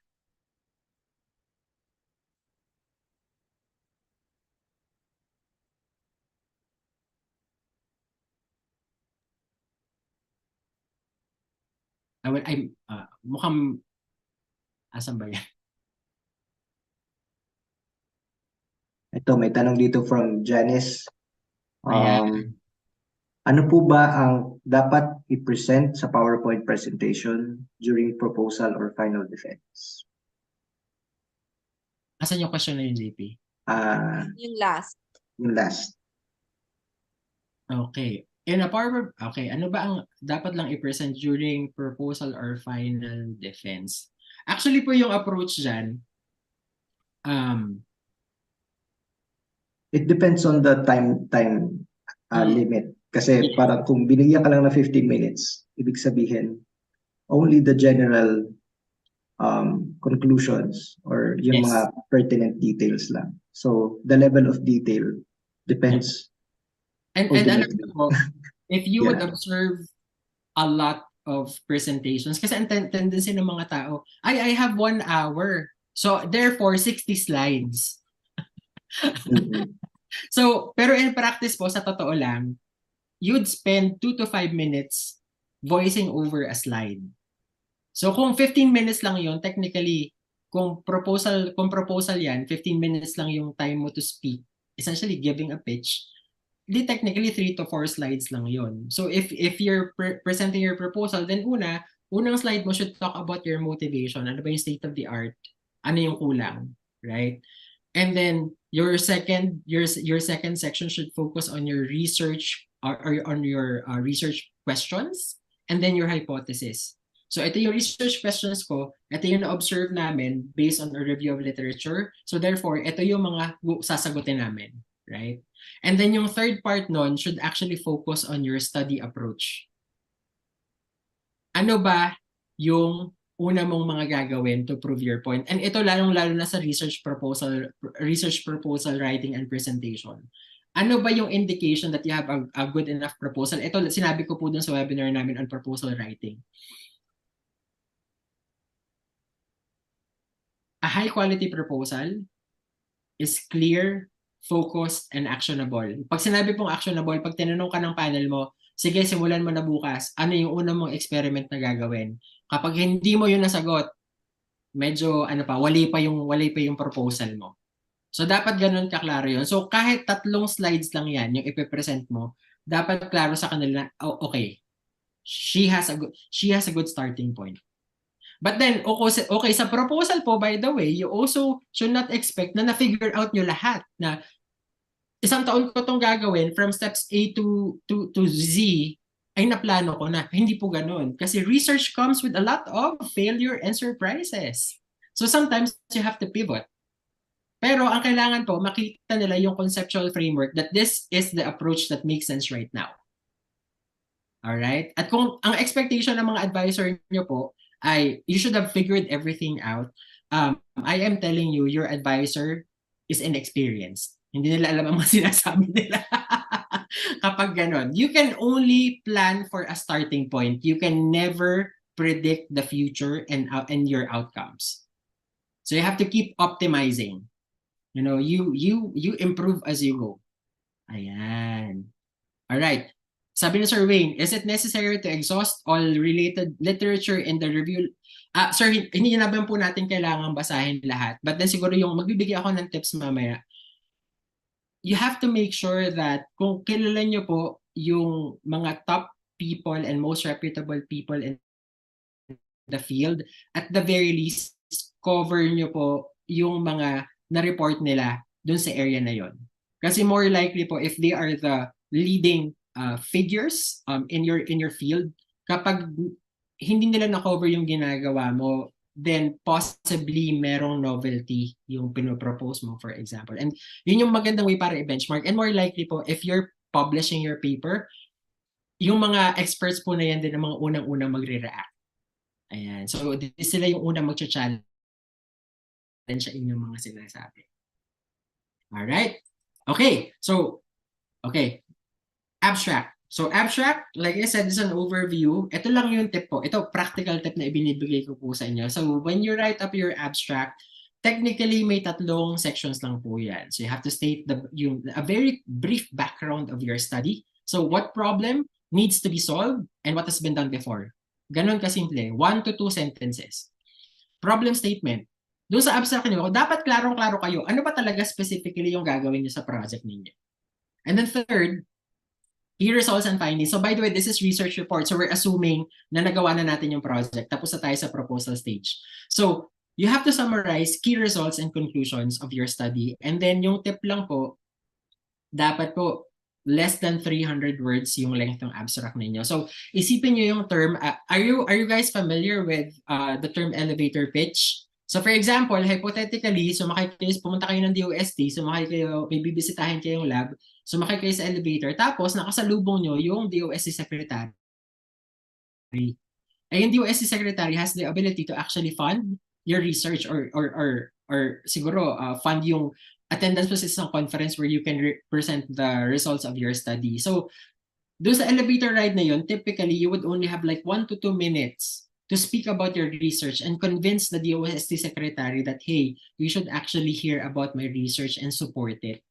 No? So, ang goal sa pagsulat ng abstract is, this is your pitch. If you're only given 1 to 2 minutes to speak about your research, dapat yung abstract mo, ma-deliver mo within the very short period of time. So that is how concise your abstract should be. So doon sa context po nung ating example, nung ating case study about like nanoparticles for anti-cancer research, pwede yung pitch mo is like, hey, Mr. Secretary, I'm actually doing research developing metal nanoparticles as anti-cancer drugs, since this is an emerging area and we need new technologies because cancer has been a leading cause of death around the world. And so specifically what I did was I identified cost-effective ways of preparing gold nanoparticles, and then we did like we studied the effect of size and morphology in its anti-cancer activities in mice. And we were successful in establishing a cheap and light-mediated synthesis of gold nanoparticles in water. And our in vivo studies in mice revealed that 5 to 10 nanometer spherical gold nanoparticles were effective anti-cancer agents. So yun, tapos. So within a minute or 2, na-deliver mo. Dapat po ganyan yung abstract. So, and I know challenging yan, lalong-lalo na po kapag, again, marami kang ginawa sa project mo, parang feeling mo, hindi ba dapat ilalagay ko karamihan ng mga ginawa ko dun sa abstract? So, hindi po. Again, overview lang, you should be focusing on highlights. Alright, highlights lang because you don't have the time. And then most importantly, bakit ba tayo nagsusulat ng abstract? Nagsusulat tayo ng abstract kasi yun yung unang babasahin when people see your report in a conference, anong tawag sa conference, ano na yan, book, proceedings. Ayan, ang tagal ko na ang tagal ko na pong hindi nagpe-present sa conferences. I'm losing my terms. Conference proceedings or kahit po sa academic journals. Hindi naman po sila yung magsusulat, magbabasa from introduction hanggang dulo. Abstract muna. Kasi Abstract lang. That's the fastest way for them to figure out if what you actually did is interesting to them. So kung papalya kayo sa pagsusulat ng abstract, unang-una from a paper reviewing perspective, sabi nga po ni Dr. Hibas, kapag yung una pa lang sentences ng paper mo ay hindi na nagko-communicate ng quality at walang clarity, your abstract does not drive for clarity, hindi Ligwak ma-approve. agad. Ligwak. Kasi wala namang masyadong time ang lahat ng mga tao. Alright. Okay. Introduction. So ito, conceptual framework, pinahapyawan ko na to kahapon. So ano ba yung nandun sa introduction? So an introduction presents the study context and motivation. Pinasadahan natin yan.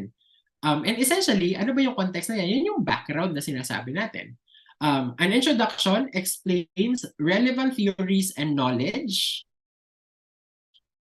provides related developments that help establish your research questions. So dito na papasok na ano ba yung naging basehan ng hypothesis mo? Ano ba yung observations mo firsthand? Ano yung observations ng iba based on the literature that you read? And then third, and very importantly, sa introduction, sa dulo niyan, you're actually stating your research objectives. What specifically are you trying to achieve in your project? And then also importantly, the scope. Okay, so ano ba yung scope? So scope meaning, ano lang ba yung aaralin mo dun sa project mo? So it's very important to discuss what your research will cover, but then it is also equally important to express ano yung hindi mo gagawin. Okay? And this is very important po sa proposal stage pa lang, sanayan niyo yung students niyo na dapat nakalista ano lang yung gagawin nila, ano yung aspects or ano yung questions na hindi nila pwedeng sagutin kasi limited ang resources, limited ang expertise, limited ang time.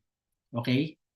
Kapag wala kayong scope, mahihirapan kayong mag-implement ng inyong research project. Dapat klaro hanggang saan lang ang gagawin nyo.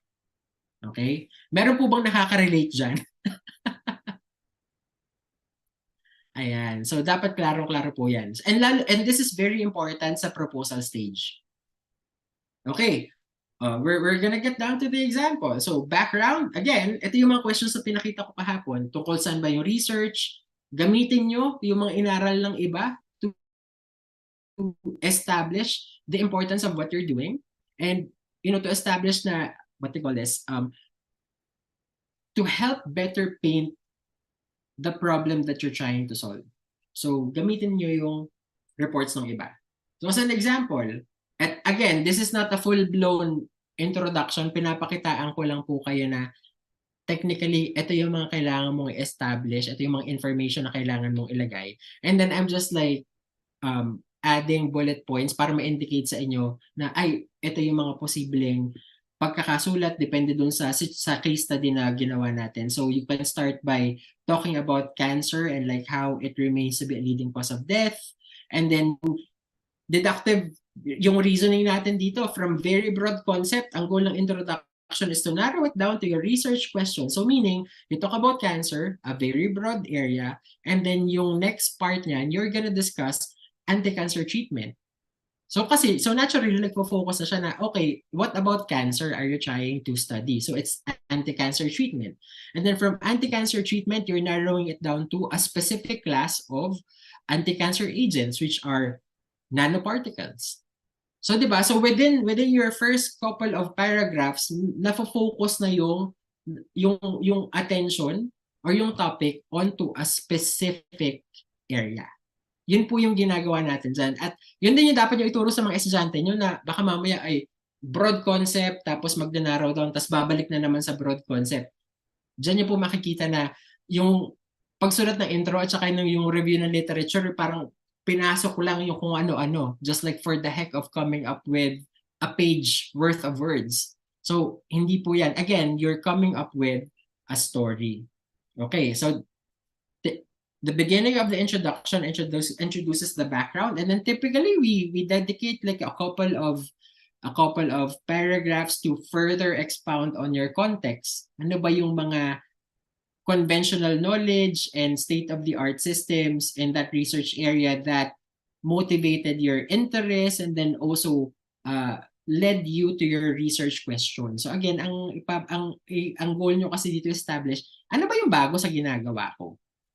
Or ano yung idadagdag nitong ginagawa ko dun sa area of research na napili ninyo? So what makes your study unique and important?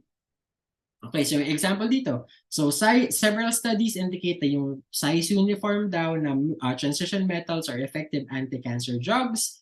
And then, recent advances showed na itong process, yung pag-produce ng mga nanoparticles na to, pwede dang maging mura kasi historically mahal yung process nila. Alright, so again, yung introduction, yung first part nyo talked about anti-cancer drugs, and then now you're talking about a specific type of, or a specific attribute of nanoparticles, so size and uniformity of shape. And then after that, pupunta ka naman dun sa, okay, a very critical aspect of those size and shape uniform nanoparticles is mahal. So, segue ka naman dun sa merong recent advances na mura yung approach. So again, mas pa-narrow ng pa-narrow yung context ng discussion mo. Alright. And nasa dulo naman ito, sa dulo ng introduction nyo, you have to state your hypothesis and your study scope. So this study did this and did that to establish this objective or to validate this hypothesis. And then again, sinabi ko, state what your problem or what your research will cover or will not cover. Alright. Ito yung example. So you can state your study objective in the context of this case study na this study explored the synthesis of size uniform gold nanoparticles and their evaluation as anti-cancer drugs. And the study focused on, yung sinabi ko kanina, cost-efficient synthesis methods of 5 to 10 nanometer gold nanoparticles and testing their anti-cancer properties in mice. So doon pa lang, kitang-kita nyo na ay, nag-focus lang sila doon sa 5 to 10 nanometers at saka yung anti-cancer efficacy study na ginawa nila ay sa daga. Alright, hindi sa tao. So again, pag binasa nila yan, yung introduction nyo pa lang ay klaro na what to expect. Kung ano yung ginawa nila or kung ano yung gagawin nila. Alright. Okay, so questions about MRAD, abstract, and introduction. Bago po natin pasadahan yung mga natitira kasi gusto ko pong medyo magkaroon tayo ng siguro clarification kung meron kayong questions about like the basic structure and then writing up abstract and introduction of a research report.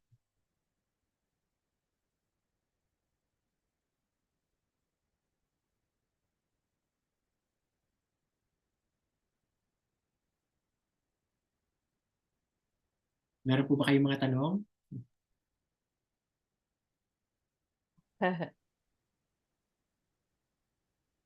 Baka nagtatype pa. Sige, bibigyan ko po kayo ng 1 minuto para kayo ay magtanong. Kung hindi po, I would assume na either napakaklaro ng pagkakadiscuss ko or wala akong or naguluhan kayo.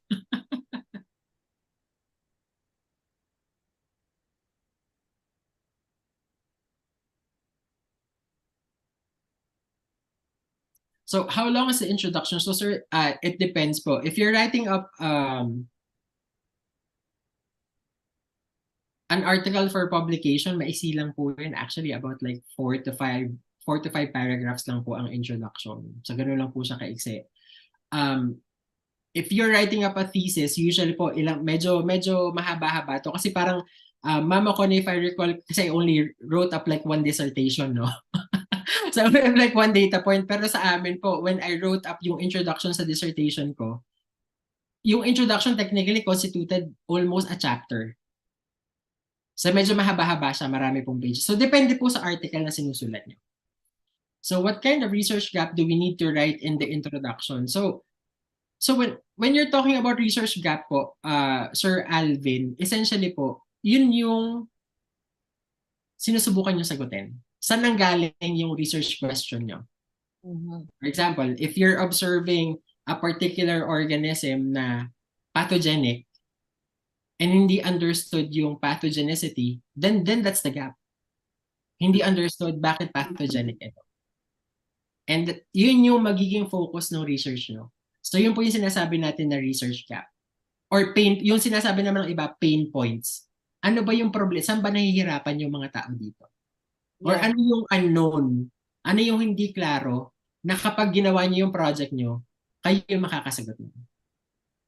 Yeah, yan ang ginagawa ko ngayon, Jeff. Yep. So, conceptual and theoretical framework. Okay. So, actually po yung theoretical framework, medyo hindi ako masyadong familiar dyan. Okay. JP, are you aware? Normally, ano yan eh, parang doon nilalagay yung methodology. So yung Kasi study dun design. yun sa, kunyari, theoretical, yung theory ng AAS, yung instrumentation, Okay. part din siya ng introduction do sa, well, sa case namin. Sa analytical chemistry. Okay. So siguro sometimes I suspect na interchangeable ito, yung concept na It depends on the disciplines. It depends on the discipline po. So siguro po yung term din kanina na yung assumption sa descriptive research ay ang interpretation natin is hypothesis. Parang ganoon. Yeah. Within a framework, so within a certain body. Context. Yeah. Hindi broad, specific. Yes. How about yung establishing your territory daw in the introduction? Paano? Establishing your the territory. Medyo, pwede po bang humingi ng konting context po yung sa establishing yung territory? Kasi ngayon ko lang din po na... Siguro yung scope. The scope. Yeah. Okay. So yung scope. Ayun po. So siguro po, yung sa introduction, you have to make it clear that, okay, since pag nag-start na kayong i-communicate yung research questions nyo, naturally, you're talking about the scope that, okay, like this area, ito yung critical aspects. For example, kung meron pong 5 elements dun sa research topic nyo, pwede pong iklaro nyo dun that, but this study will only cover these 3. And itong dalawang areas na hindi pa naiintindihan, hindi namin to i-cover. Yeah. Ganun po yun. Ganun po yung mag-clarify. Ayan. Kasi eventually, kung halimbawa, meron kang very specific na study, tapos later on, makikita mo, sabi mo, merong parang serendipitous na nangyayari. So,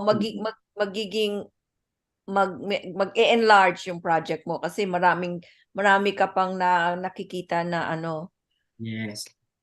Na surprise na data. Yes. Actually, ito meron akong mga nakikitang tanong din dito na interesting. Some of them I don't understand and I won't be able to offer siguro po material answers. Pero siguro tayong tatlo po pag-usapan natin to. Ito pong tanong ni Sir Romar. Ilang chapters na po ang usually ginagamit nowadays sa thesis? Okay, so I can offer sa experience ko po. Yung ginawa ko pong research, merong 4 na themes. So meaning, 4 po yung chapters ko. Meron po akong 4 na subtopics doon sa aking thesis. So that's how you decide it. So for example, if you do a thesis and then isa lang po talaga yung main research question na sasagutin nyo, then isa lang po yung chapter.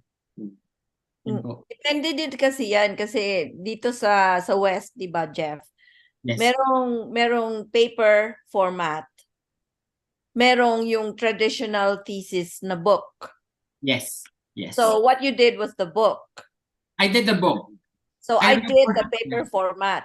Yes. So minimum of 3 to 4 publications na peer-reviewed.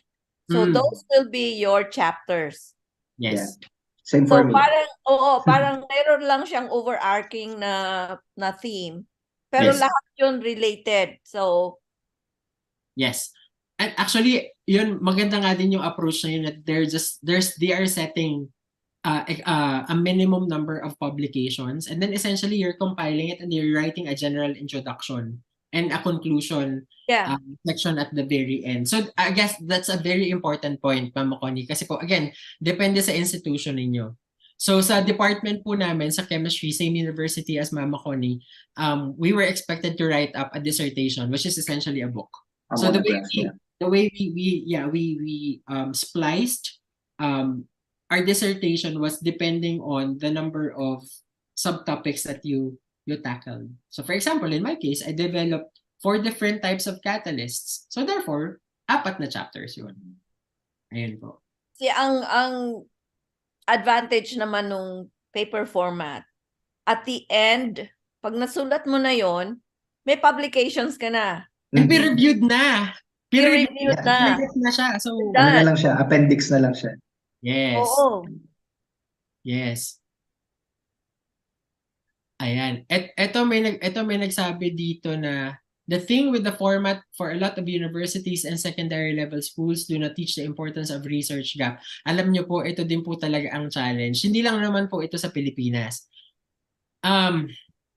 Majority of people who tackle research projects or capstone projects na hindi naman po talaga career ang research, it's being done mainly for compliance. So hindi din po talaga na-highlight yung fact that you're actually doing research because you're intending to fill a gap. You're intending to better understand something that you don't, that nobody understands. Yun po talaga ang research need, yung authentic research need. Dapat, and kaya po, ito ang maganda naman po dito, kayo po ay mga research advisors, mababago nyo po yan sa klase. So pag research investigatory project kayo sa mga estudyante nyo ngayon, ang unang dapat nilang i-establish pagka nagbigay ng proposal is the research need or the research gap. Ano ba yung pain points that you are trying to come up with solutions for? Ayan. Ang ganda. Ay, nakakatawa to. Ang dami po naming natututunan galing dito, and then all these insights, we thank you for generally sharing your own experiences. Kasi po, all these inform us kung paano ba namin i-design pa yung mga contents namin in the future para po talagang kumbaga tumatama sa puso ng ng mga guro na gusto din po namin tulungan. Ayan. Mayroong question si Sir Reggie. How about po yung establish your territory daw in the introduction? Paano yun? Ito yung discussion natin sa scope. Ay, ito na ba yun? Oh, okay. Alright. Okay, so we're moving on to the next part. Materials and methods, which we call experimental. So again, yung term po dyan ay depende sa kung nasaan kayo. Okay, so this is the section that describes the materials and experimental procedure. So ito po, itong pagkaka-prepare ko nitong example na to is also like based on a typical scientific research project. So unang-una, if you're running experiments or you're collecting samples, you have to talk about sample preparation. You have to talk about the specification of the materials that you're using. So for example, if you're using a chemical, you have to specify the brand, you have to specify the purity of it. If you're using an instrument for your analysis, you have to specify ano bang model niyan, meron ba yung special accessories and detectors that are needed for you to be able to gather or to make your measurements and gather your data.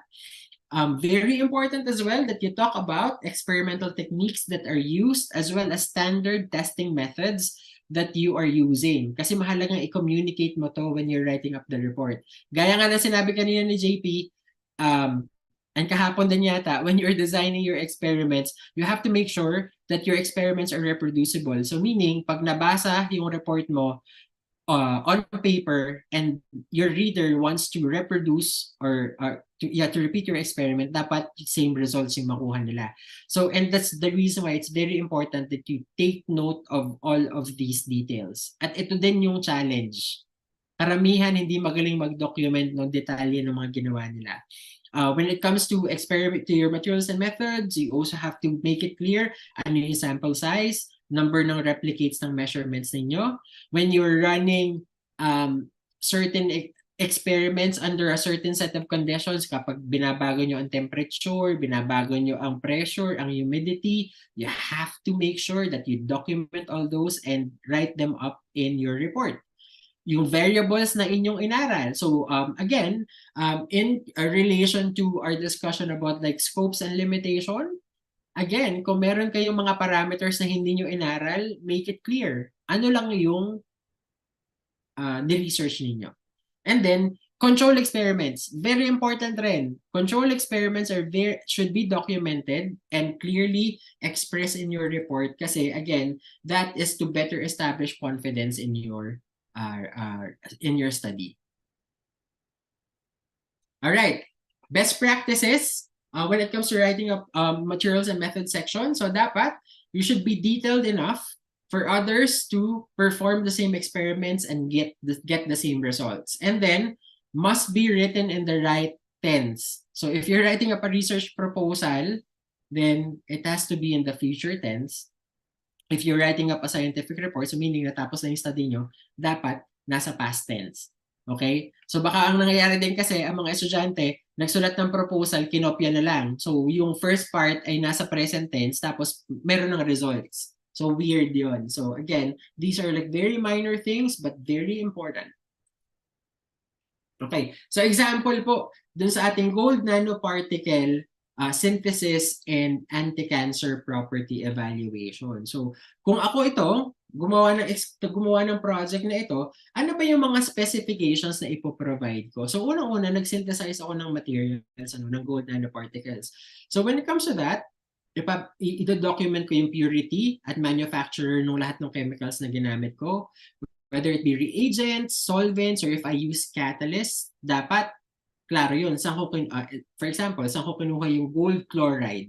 Anong purity nun? Saan ko binili yung sodium citrate? Ano yung purity nun? Ano yung technical grade ba yan? Or like high purity, anhydrous ba yan? All those details dapat ninyong idetalye. The type and size of the glassware that you use. So you might take this for granted, but then itong mga detalye po na ito, for example, yung surface area ng reactor ninyo, those could actually impact the outcome. So kailangan, pati yung pinaglagyan ninyo ng inyong chemicals upon doing the reaction, you also have to make sure na well documented. Lab apparatus and equipment that you used, and then, for example, paano nyo ininit? Paano nyo hinalo? Ano ba yung stirring rate, for example, nung inyong experiment? So dapat po yan lahat ipipresent nyo sa inyong materials and methods. Now, when it comes to the synthesis, ano pa ba yung mga detalye?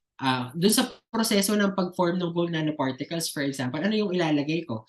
So, una, experimental technique. Ano ba yung ginamit kong method? So, I used hydrothermal synthesis. So, meaning, yung synthesis ko, nangyari using water as solvent. And thermal, ibig sabihin, I use temperature.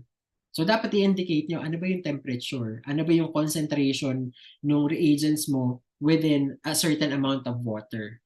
And then, colloidal synthesis. So meaning, ay meron palang step dito na nagdagdag ako ng organic solvents at ng organic templating agent. You don't have to understand kung ano bang ibig sabihin nun. Ang sinasabi ko lang po, lahat ng steps or lahat ng detalye ng proseso ng paggawa mo ng material, you have to document them. And then most importantly, when you're talking about methods, at itong methods na to ay kinopya mo or inadapt mo from other people's work, you have to reference yung original source ng method. You have to mention that we adapted the same hydrothermal technique that this group of John Regal Buto invented at the University of South Carolina, for example. So you have to make it clear as well. Number ng replicate. So ilang beses mong ginawa yung synthesis mo for you to be confident sa yield. May variability ba ang yield? Ano yung average yield nung reaction kapag ginagawa mo siya? Experimental conditions, so yung sinabi ko, hindi yung naghalo-halo ka lang, hindi po ito pagluluto lang ng adobo na anything goes, kahit anong version, adobo pa rin yung kalalabasan. This is more, yung pagsulat po ng materials and methods, para siyang baking. Hindi mo makukuha yung tamang resulta kapag hindi eksakto yung measurements mo, hindi maayos yung steps ng pag-implement mo ng inyong recipe. So effect of concentration, you have to communicate that. Manner or sequence of addition, ano yung una mong inilagay? Ano yung kasunod mong inilagay dun sa reaction? Reaction time, gaano mo katagal hinalo? Gaano mo katagal pinalamig? Gaano mo katagal inilagay sa freezer para mag-form ng crystals? Temperatures, like I said, stirring rates, and all the control experiments that you have conducted. Okay, now, after mo ma-form yung nanoparticles, syempre kailangan mo i-characterize kasi sabi mo gagawa ka ng size and shape control. So meaning, i-measure mo, pare-parehas ba yung sukat nitong mga nanoparticles nito? So when it comes to that, you also have to talk about characterization. So after mong i-synthesize yung gold nanoparticles, gold lang ba yung nandun? May naiwan bang dumi or impurities or side products? So meaning, you're gonna probe for purity. ano yung purity ng product mo? So meaning, gagawa ka ng elemental or compositional analysis. Anong techniques yung ginamit mo? Combustion analysis ba?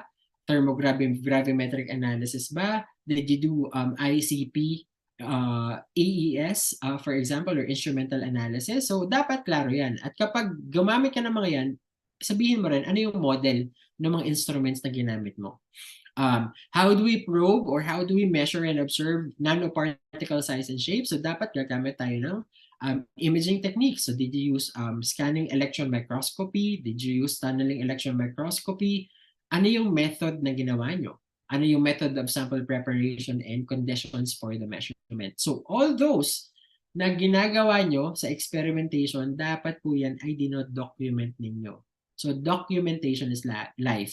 You should have a laboratory or a research notebook na habang nag-experiment, sulat agad. Yun po yung best practice. Ang kadalasan po dyan, pag hindi ka nagsusulat ng mga ginagawa mo as you do it, minsan nakakalimutan mo yung detalye.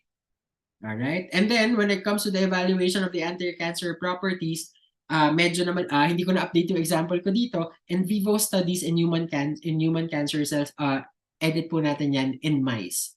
Ayan. So, yun, klaro din doon. Ano ba yung test subject mo? Oh, sa daga daw. Alright? Okay. So, tanong ulit tayo. Ay, may nagsabi. Okay. Welcome po, Sir Stephen. Okay. How do you write your research experimental? Siguro ang tanong ko po dito, would you say na detalyado po ang pagsusulat nyo or confident ba kayo na ang pagkasulat nyo ng inyong materials and method ay kapag binasa ko at ginawa ko yung experiment nyo, marireproduce ko ang inyong mga resulta? Alright. Or another question as well, meron po ba kayong ibang approaches sa pagsusulat ng materials and methods na you can actually add to the discussion that our fellow participants can actually learn from? Huwag po kayo mahiyang mag-share.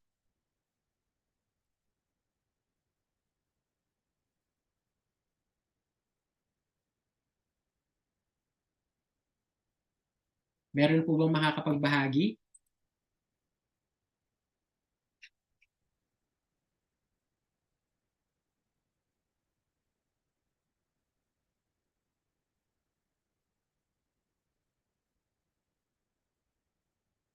Alright. Dr. Hibas? Ano yon? Question po, when it comes, siguro po, when it comes to clinical mycology po, kasi po you're doing a lot of tests. So you do essentially DNA sequencing. How critical is yung detailed materials and methods po when it comes to your field? Very critical kasi, I mean, not really in terms of extraction of DNA kasi common knowledge na yan. You can just say as described by someone doing the same type of work. But Yes. pagkatapos ng DNA sequencing, anong gagawin mo after? Yes. Depende sa question. So for example, ngayon I'm doing something like, okay, antifungal drugs. So hindi namin alam kung bakit nagkaroon ng resistance ang mga fungi dito sa drugs na to. So now what I'm doing is I'm doing whole genome sequencing of 80 isolates. Tapos I'm trying, so merong what we call wild types. Yun yung wild types, yun yung mga common. Tapos yung hindi wild types, yun yung mga resistant. So, irarun namin yung susceptibility testing, yung hindi mag-grow, kasi resistant, yung mag-grow dun sa may drugs, resistant sila. So, tinitingnan ko ngayon, okay, ano bang nangyayari sa genome nyo? Meron bang pagkakaiba? May mutations ba? So, ngayon nakikita namin na may mutations dun sa isang chromosome, halimbawa CYP51 na chromosome. So yun ang gusto naming malaman, anong ginagawa nitong chromosome na to? Yes. Itong gene na to. So yun ang So siguro po, I think what this is a very good example, Dr. Hibas, because essentially you are charting siguro po a new territory kasi there's a lot of unknowns. So, okay. kaya So, yung question na yun, so yung ginagawa ko na ngayon gusto ko, I mean, I need to spell out kung ano ba talaga yung methods na ginagawa ko para yung iba, gusto nilang gawin sa ibang species ng fungi, pwede nilang yes. gawin. Yeah, so essentially this is also paying it forward to the field that, okay, you're faced with something na unfamiliar. You're coming up with essentially po siguro a new approach, if you will, to understand it through analysis. So it's very important that you're documenting it, most especially if you're coming up with a new approach for analyzing data. So Ayan. maraming kumbaga, so I'm looking at the genome. Yes. Tapos I'm looking at the species. Ano ba to? Magkaibang species ba to? Meron ba tong cryptic species na tinatawag namin? Bakit siya nagkakaroon ng resistance? Baka naman hindi sila talaga parehong species. Baka Yes. cryptic species. So those are all the aspects that I'm trying to look at.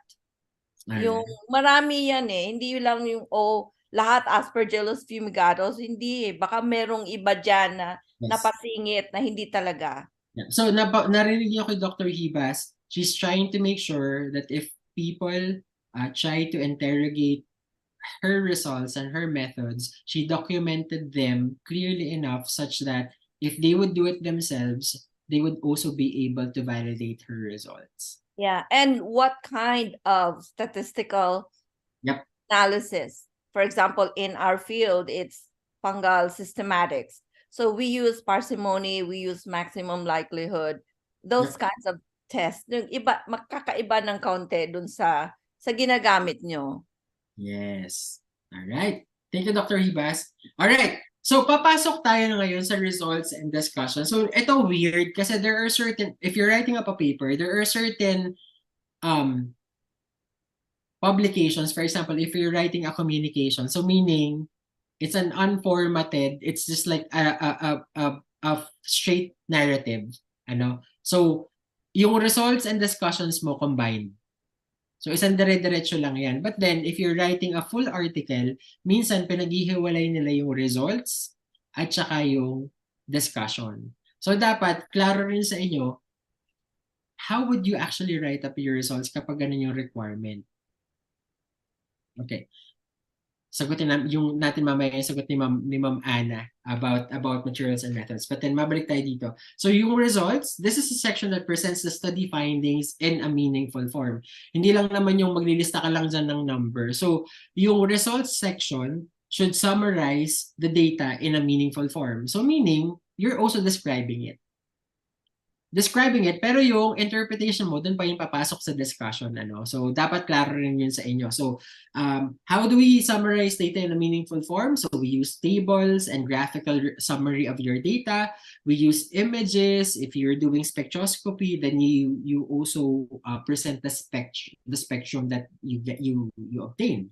And then, yung summary na yan should also be followed by a brief statement of the results. So again, referring to the tables, your graphs, spectra, and images. So essentially, it's an overview or the highlight of those data. So, but then, yung sinabi kanina, paano po, ilalagay po ba natin lahat? So, ito naman po yung sinabi ko rin kanina, related and extraneous data can be presented in appendices. So, lalo-lalo na if you're writing up a paper, hindi mo maiilagay lahat ng results doon. So, again, yung key results lang din yung pwede mong ilagay, like an interest like of yung length of your article and yung space. Alright? So, again, supplements. Lagay nyo sa supplemental information.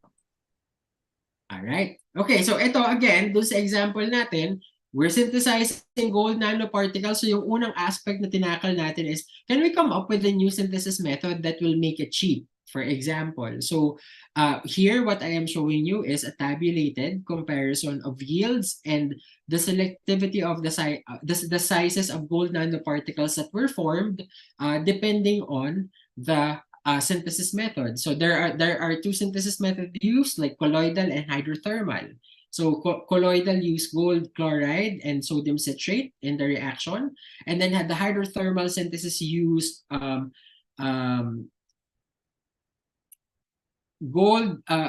acid form of gold chloride, and then you use an organic templating agent, which is, I think this is acetyl trimethyl ammonium chloride. And then dito pinakita ko ano ba yung yield. Hydrothermal 90%, 95%, colloidal 90%. Selectivity, mas selective yung colloidal versus the hydrothermal process. And then yung shape na nakuha mo is globular. Okay, so dito pa lang makikita na nila na between these two, colloidal method pala yung optimal. Mas nakuha mo yung size ng nanoparticles na tina-target mo. Though from a yields perspective, defensive siya.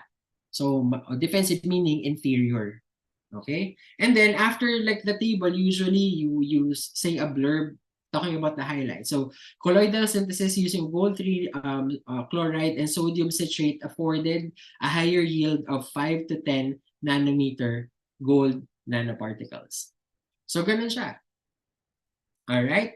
And then second result, 'di ba sabi natin, like yung focus is yung size uniformity. So what you can also show them is the size distribution of gold nanoparticles. So may mga methods po on how to do that. So you can present it like in the form of a graph. So dito, you can also write up a blurb right after your summary saying that under optimal conditions, colloidal synthesis using gold-3 chloride and sodium citrate gave the highest yield of gold nanoparticles within the desired size range of 5 to 10 nanometers. I forgot to mention, or I may have missed out earlier as I was contextualizing the case study. So dito po pala sa ginawa kong example, we're comparing two different methods, hydrothermal and colloidal. So and it turns out, colloidal synthesis yung mas optimal. All right? And then imaging. So you also have to present images. So you perform microscopy to better to have a better idea of the shape. So you can present yung image din. This is not TEM or SEM image. This is just like like a caricature lang din po of globular gold nanoparticle. So this is a screenshot, and then you can write up a blurb, like just briefly describing kung ano ba yung nakuha yung result. So the synthesis of gold using gold chloride and sodium citrate produce globular gold nanoparticles. So ito yung galing sa ating colloidal synthesis. So usually po ganito lang yung ginagawa kapag magkahiwalay yung results and discussion. Now, ang question po is, paano pag pinagsama siya? So dapat i-merge nyo. Okay, but then let's talk about discussions. So this is the section that presents the interpretation of the study results. So meaning, it states the study findings and their interpretation. So ito yung nakita ko, anong ibig niyang sabihin? Ito yung data ko, ito yung numero, or ito yung yield, bakit better yung yield dito kumpara dun sa hydrothermal? This is also, meron ako sinabi dito, booster, no? So for you to be able to better contextualize your result, you have to be able to compare and contrast your learnings from related studies or reports. Ito na yung sinasabi ko na, again, kailangan nyo ng literature search as you write up your discussion. Again, literature search hindi lang sa review of literature, kahit sa pag-interpret ng data to write up a discussion, you can compare and contrast your result against others. And then the information from the review of literature that can help you in writing this up. So unang-una, to establish confidence in your results. In terms of uncertainties, sources of error. Meron bang binanggit yung ibang mga reports or ibang groups na, when we did this, ito yung sources of error na nakita namin. No? So if you know of that, then alam mo na, okay, chinek ko ba yun? Doon sa experiment ko? Or yun bang sa processing ng data ko, tinignan ko ba yung measurement uncertainty? Tama ba yung pagka-calculate ko? So that's how you leverage review other literature. Review of the literature also helps you support your study conclusions. No? Minsan po, limited yung data natin, but then if it's consistent with yung data ng iba, pwede nyo din pong sabihin nyo na, though yung samples ko dito limited, itong results na nakuha ko, ay consistent with the observations of this group and this famous person in this field. So you can also do that. Reviewing the literature during the discussion drafting also helps you offer explanations for unexpected outcomes. So again, outside of what you did, kapag may nakita kang weird na result na hindi mo ma-explain, baka yung at wala ka ng time to further study it, baka yung explanation manggaling na lang by comparing it with what others had observed. And then most especially, highlighting the novelty of your results. Mas maganda ba to? Inferior ba yung result mo? Or did you come up with something that is original? Ayan. May example ako dyan, Jeff. Okay. Oo. Kasi there was one study that I did. So, infection sa toenail. So, ang mga fungi na nagkukos ng infection are called dermatophytes. So, ang kanilang very distinctive na characteristic ay they are able to degrade keratin. Mm. So, merong 5 isolates na hindi namin malaman, hindi sila dermatophytes, pero nagkukos sila ng infection sa nail. So ngayon, tinest ko kung nagde-degrade sila ng keratin o hindi. Hindi sila nagde-degrade ng keratin. So paano sila nagkakaroon ng nagkukos ng infection? So dito na pumasok yung literature review. Tiningnan ko. In a very, very obscure paper, nakita ko na yung itong mga fungi na to, kasi ang keratin pala, hindi siya pure keratin. Meron siyang mga 20% na non-keratin. So yun pala ang inaatake ng fungi na inaaral ko. So yun ang sinasabi ni Dr. Jeff na pwede mong gamitin yung literature, yung background, yung literature search mo para i-leverage mo or ano mo. Yes, kasi po minsan you're gonna observe or you're gonna get results na talagang hindi unless mag-spend ka ng significant amount of time or resources saka mo lang ma-figure out. But then you it can didn't infer. make sense. Yeah. You can infer. So again, so siguro hindi ganun ka-solid, siguro medyo weak yung conclusion mo doon, but then you can offer potential interpretations of that, leveraging what other people have observed. Ayan. So ayan. And that's also like in part, to be honest, it's also recognizing yung work ng iba. And it's part of building yung ganong community that, okay, like we trust like what these people are doing. This is what they observe. So this can be a potential explanation to this. Again. All right. So hindi kailangan tayo maging expert sa lahat. Ayan. Exactly. So sometimes the answer can come from what others have done already. Alright.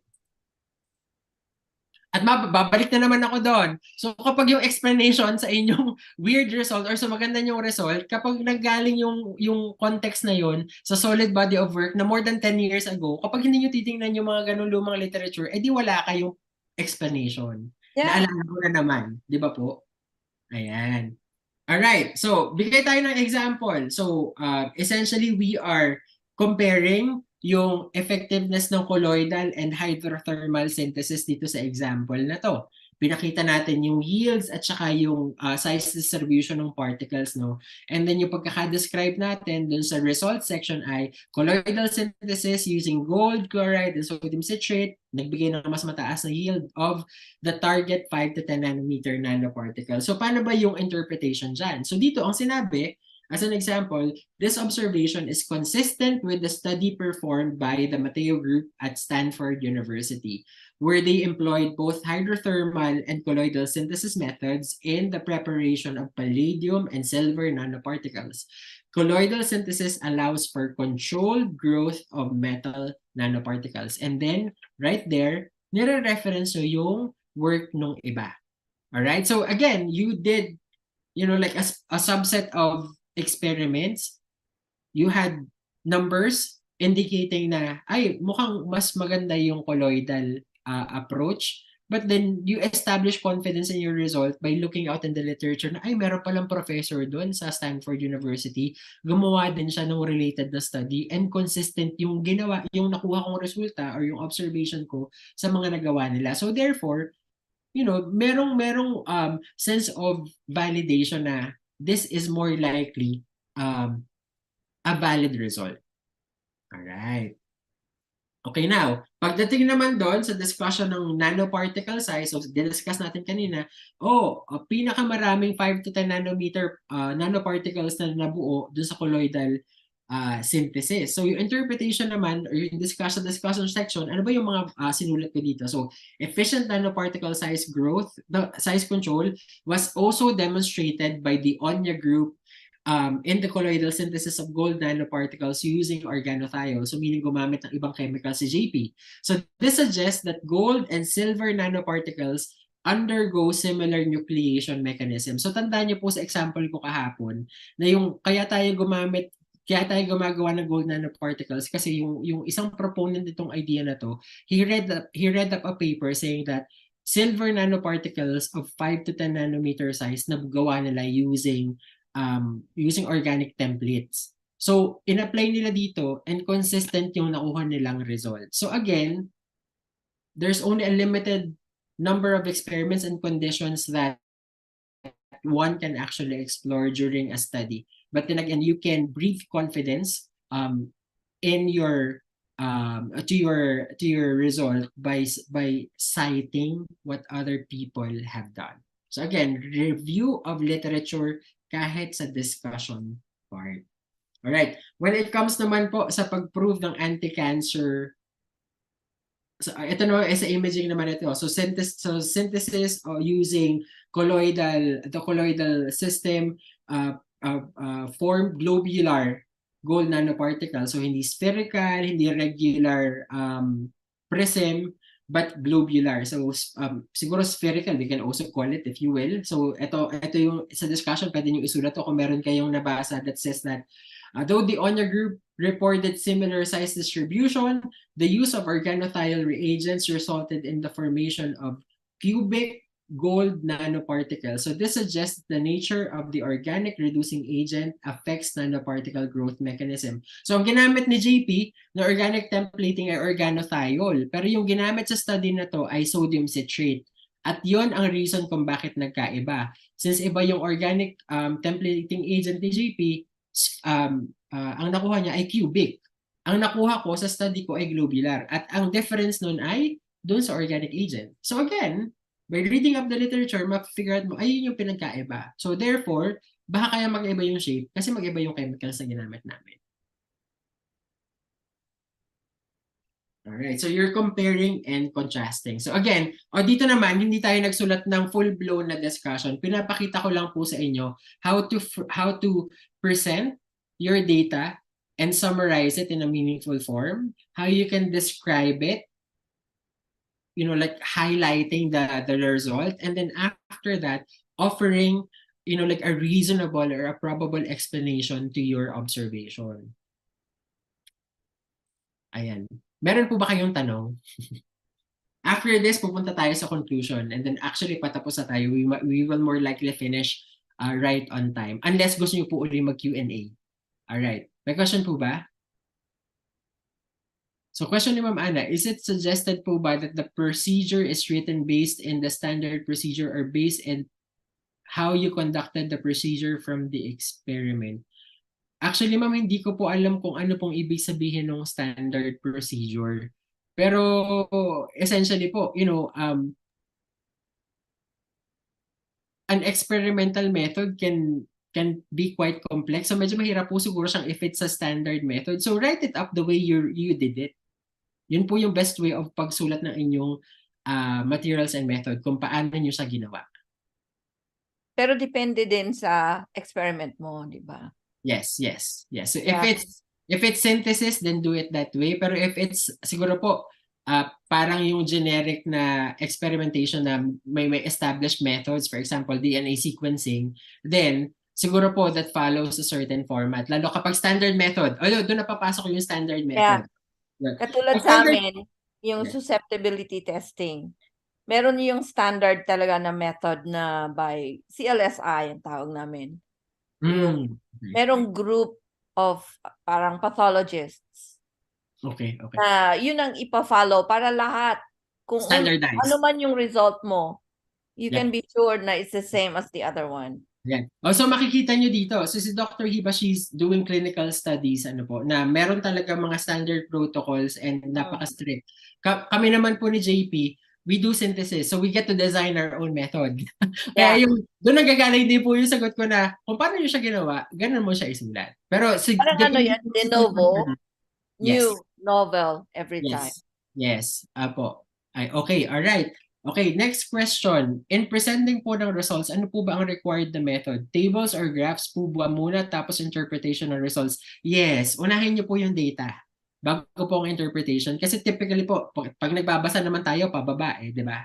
Pababa tayo. So, pakita niyo muna yung data before yung interpretation. Kasi ang problema lang din po kasi dyan, pag inuna niyo yung discussion, nagkakaroon na ng bias sa utak. Hindi na masyadong i-interrogate ng mga tao or aaralin nila yung data mo. What you would want is to show them the data first. Kasi technically, ang dapat nangyayari po kasi pag nagbabasa sila ng study mo is ini-interpret nila yung data mo habang binabasa. And then pagdating doon sa discussion mo, ang goal ng mga magbabasa is, does this make sense? Ganun. So you should be writing your report up that way and that you are giving them the space for them to form their own interpretation of your data and then agree with your claims. Kasi that really is like scientific inquiry. You should be you should be providing space for them to question you if needed. Lalo-lalo na kapag may nakita silang weakness sa data mo. Yes. All right. The question si Ma'am Ana. I-move ko lang po ang aking panel. Okay, ano po ba dapat nasa table po for the result? Does this adhere to the research question? I am quite confused po then in giving the students the tips on how to present their observations from an experiment to the presentation. Highlight po the most critical data. At saka ano din, yung doing it in table form, yes, it gives clarity. Kasi pag minsan maraming masyado na, kung isusulat mo lang in a prose form, mahirap. Yes. Opo. And kasi po, if you're writing it in tabular form, you're also segregating your information. Pag tumingin ako sa column na to, ito lang yung, it's only telling me one type of information. So madali po sila mag-correlate. If you're tabulating it, ayun po, medyo wag po natin i-encourage yung mga estudyante na parang data dump na, ayun, nilista ko lang dyan. So, when we say meaningful form po, sa pag-present ng data, meaning you have also processed the data in such a way na in-arrange mo na siya in a way na pag tinignan siya ng magbabasa, ay nakikita nila, ay may trend, ay may pattern. Yes. Yun. Yun po yung ibig sabihin ng meaningful. You are making the trend visible and much easier to decipher pag nakita siya ng audience. Alright. Question na Sir Reggie, in writing the results and discussion, need po ba talaga na mag-present ng studies na contrasting yung results nila sa results ng study nyo? Or mas better na yung nagsusupport? Actually po, if you are to establish yung confidence sa ginagawa nyo, you should be presenting both sides. Yeah. Alam niyo po ba, kasi ayan, na-trigger ako. May example din ako dyan, Jeff. Kasi po, ang nangyayari po kasi dyan, Sir Reggie, if you don't present both sides, meaning, una, you're cherry picking. So, kung ano lang yung gusto mong makitang result, kung ano makita mo lang na gusto mong makitang literature na nagsusupport dun sa expected result mo, yun lang yung gusto mong ipakita. Pero ito po yung caveat dyan. Kapag sobrang solid nung experiment mo, kapag sobrang solid ng data mo, kahit may contrasting review of literature, kapag reliable yung data mo, reproducible, then trust it. Kasi you did the experiment yourself, but then when it comes to offering an interpretation, you know that sa field na to, may dalawang contrasting observations. Itong group na to, ito yung result. Itong group na to, ito yung result. Itong result ko, consistent with this one. And I am confident with how I designed this experiment. So, ganun niyo po siya i-frame. Na, siguro, the way you say it is, the results that we gathered is more consistent with this one. And that's your conclusion. So, therefore, siguro, more likely, ito yung ito yung predominant na scenario. Ayan. And then also, like, upon doing that, usually po kasi just because merong weird na result, hindi mo naman po usually ma-attribute na mali sila. Baka may pinagkaiba lang din. Baka may subtle differences sa pagkakagawa nyo. And you also have to highlight that. Mamaya po yun, pag-uusapan natin sa pag-draw ng conclusion. But in my case naman, so there was an article. Binasa ko siya, tapos sabi ko, parang it didn't make sense to me.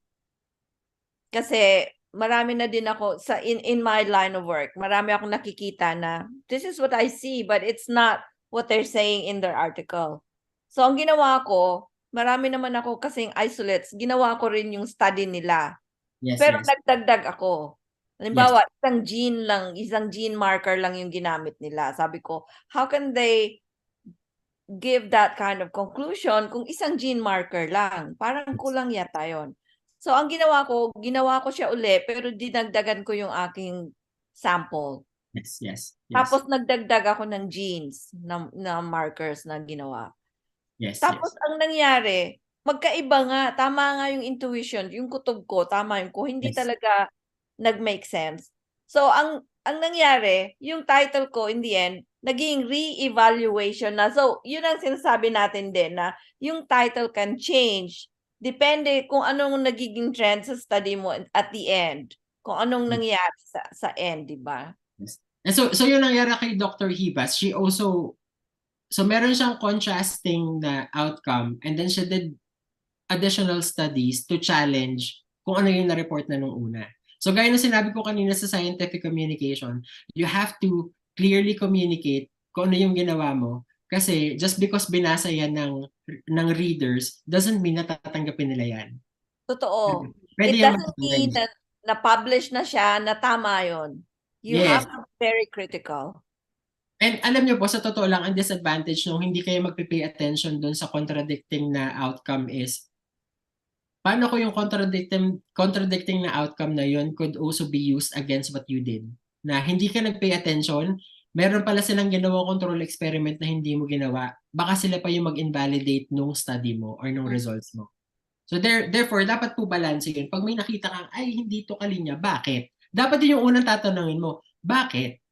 At anong pwede mong gawin? Alright? Yun Okay. yung problema sa international community, Jeff. Kasi reputation mo masisira Yes. Yes, yes. Yun din naman yung challenge. Pero it comes with ito na yung sinasabing it comes with the territory na if you are performing research as a career, it happens. It's gonna be part of your job. It's gonna be part of your life. People will question, not everyone will, sabi nga nila, you cannot please everybody. Not everyone will believe you. And Kaya dapat i-cover mo lahat ng bases talaga na alam mo, baka may mag-question dito. Meron ka. yes, Meron ka yes. pang...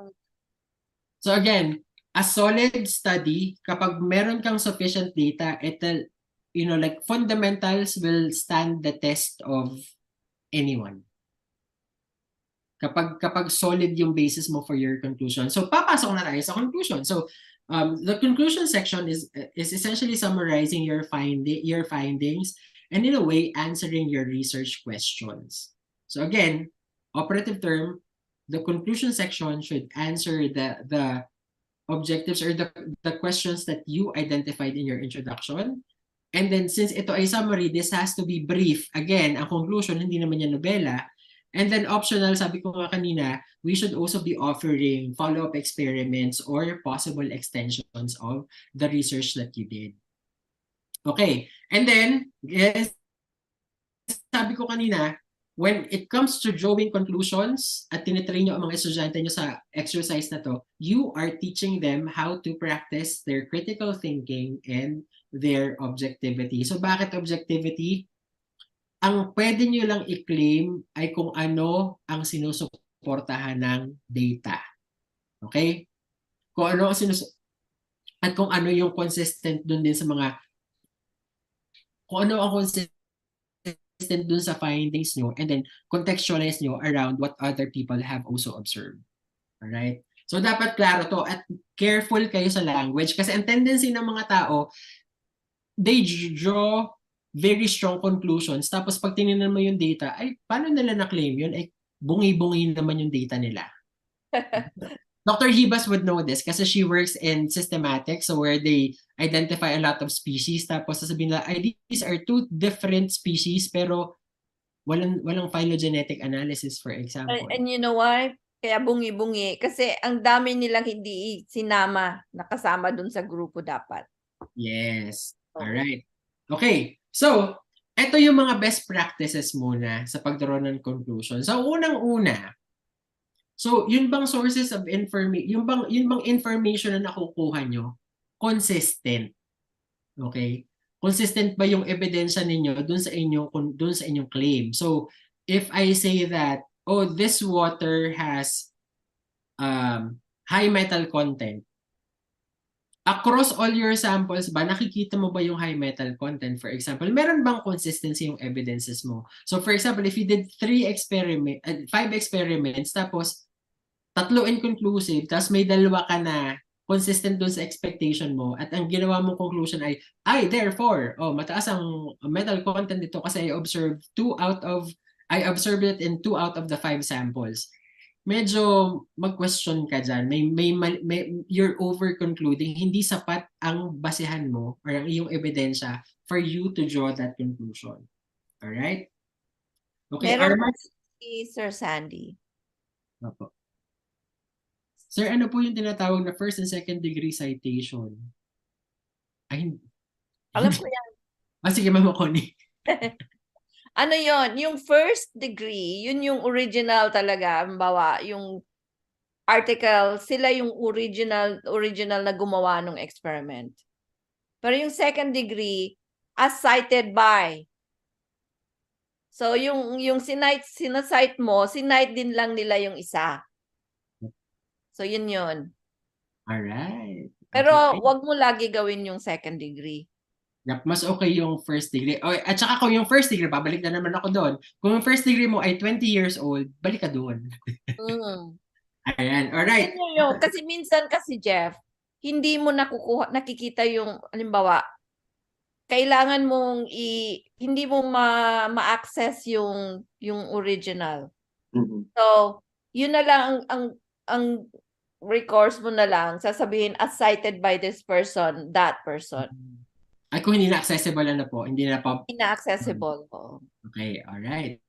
Okay, now, so, when it comes to drawing conclusion, so, question rin, yung bang data nyo ay reproducible based on empirical studies or data, no? So, again, kasi may tendency din kasi ang mga bata, kahit wala ka naman nakikitang trend sa experimental data mo, may conclusion pa rin sila. So, again, i-challenge nyo po ang mga bata sa ganyan na ang claims nyo dapat sinusuportahan ng data. Okay, na again, yung term is cherry picking. So JP would be able to know this kasi like he studied meteorology, na yung ginamit kong analogy kanina, JP, was kung 5 yung samples mo, tas yung expected results mo nakita mo lang sa 2 samples, hindi ka pwede mag-conclude out of the 2 samples. In-ignore mo na yung 3. Oo. Outlier yung 3. So therefore, wag gano'n. Pagka negative yung result ng iba, i-neglect nyo na lang po. So again, look for trends. So gaya nga po sabi, dapat reproducible based on empirical data, statistically reputable yung result. Yeah. Alright, okay. Hindi ka kakabahan. Yes. And again, term po is cherry picking, na kung ang daming gumagawa dyan. Okay, next. Yes, Mama Con. Tama. Cherry picking talaga. Yes. Next question, when you're drawing conclusions, are my information sources credible? Okay, di ba? Di ba yung sabi niya po, merong study dito nagsusupport sa conclusion ko. Meron ditong study go against my conclusion.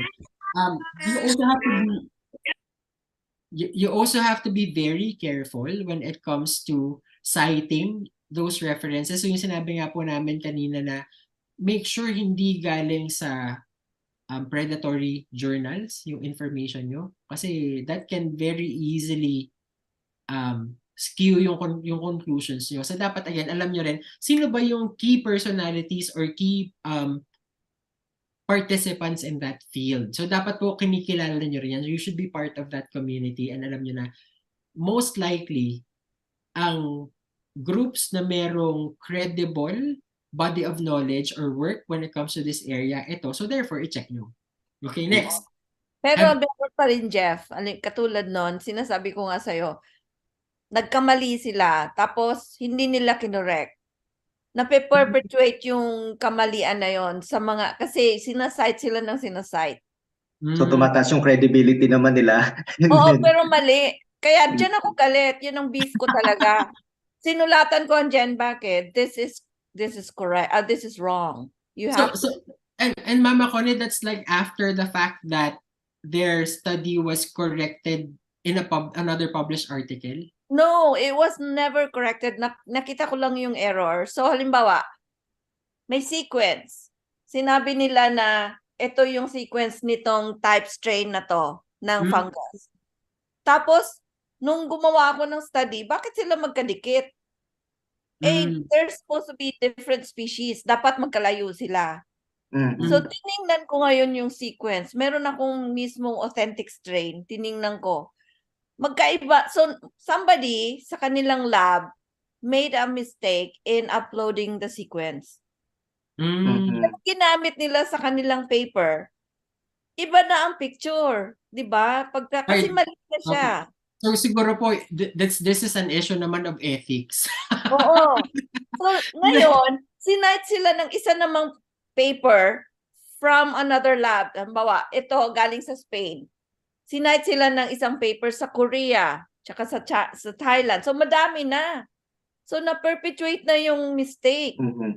Yes. So, siguro po, ito lang din, ito din kasi yung tricky na aspect ng career sa R&D, no? Sa research and development na, mahirap talagang i-probe yung credibility and reputation without us knowing all these. Kasi, syempre, ito lalabas lang to kapag naging kaso na. Diba po usually, for example, yung sa Stanford professor na meron palang pagdodoktor. Exactly. So, sometimes po yung measure of credibility is based on reputation. But then siguro po, i-qualify ko na lang din yung ginawa kong recommendation that usually yung reputation is a mark of credibility, but it's not absolute. Take it with a grain of salt.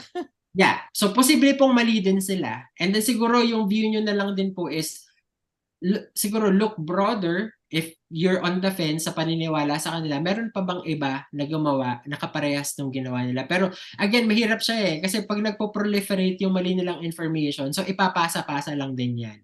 Napasa talaga. Yeah. And then siguro I guess like I think ang magandang point na to is again, you're contextualizing it against what other people did. So if you ever end up leveraging insights from a study na napatunayang mali, wala ka namang malis na ginawa, wala ka namang malis yung paggamit mo nun kasi you operate in good faith. In good faith, yeah. In good faith. So ang ano na lang dun is, like if you realize that, ay, mali pala yung context na yun, and you have published a paper, you can also issue an erratum. You can make that clarification. And so they have to. Pero kasi kung sa'yo yon, katulad nun, ako ang naka-discover nung mali. So, sa experiment ko pa lang, nakita ko na. So, hindi ko na siya pinublish. Kasi alam ko mali eh. Diba? So, yes. yun din ang doon, magiging critical ka rin. Yeah. If something doesn't make sense, that's a red flag. Move on. Yes. All right. And alam mo yung maganda dyan, minsan pag nagkakasama-sama ang mga scientists sa conferences, doon nila inilalabas yan sa Q&A. Yeah, doon ka mapapahiya.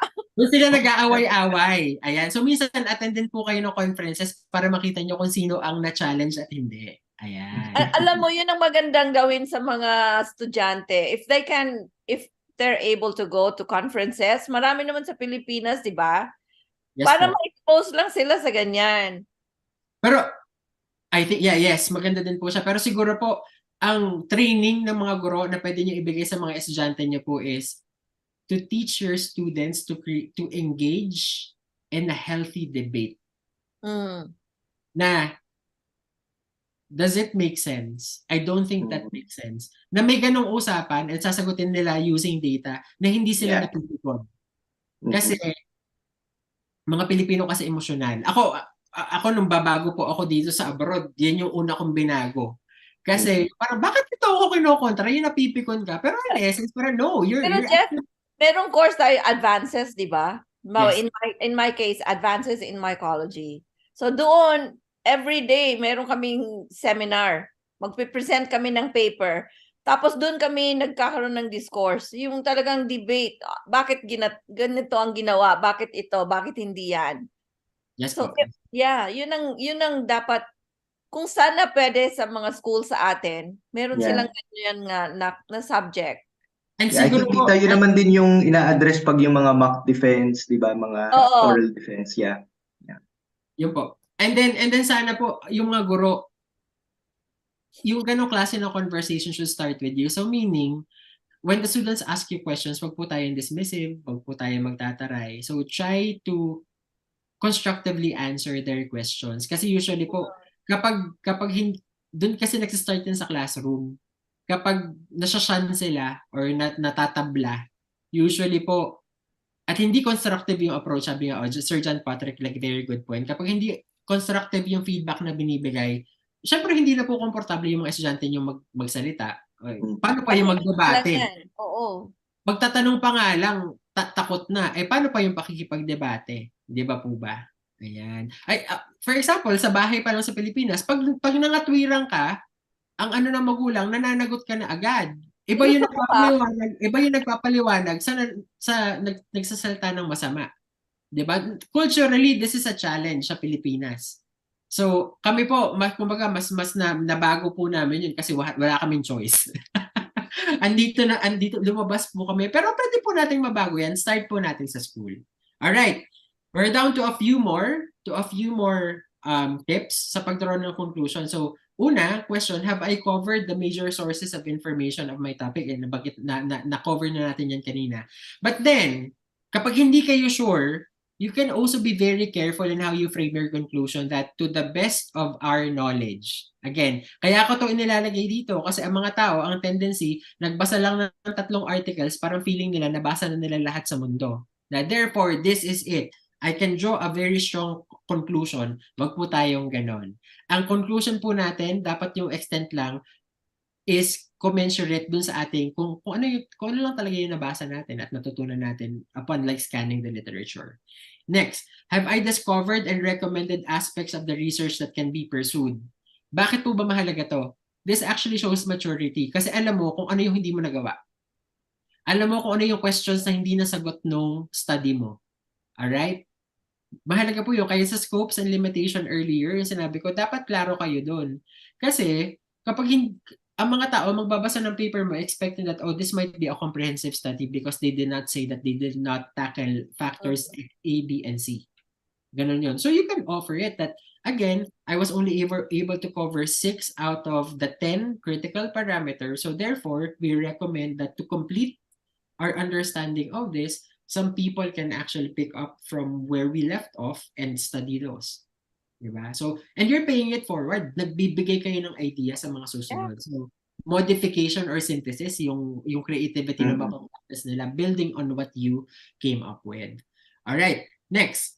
Have I consulted my peers for cold eyes perspective and have they recognized the validity of my conclusion? So usually po, ang ginagawa ko, when I write up a paper, pumipili ako ng katrabaho ko na hindi ko kaibigan. And then ipinababasa ko, may sense ba to? Yung alam ko na more likely, sobrang magaling to sa critical thinking, pwede nitong kontrahin ako at sabihin na, ay medyo hindi ako naniniwala dyan.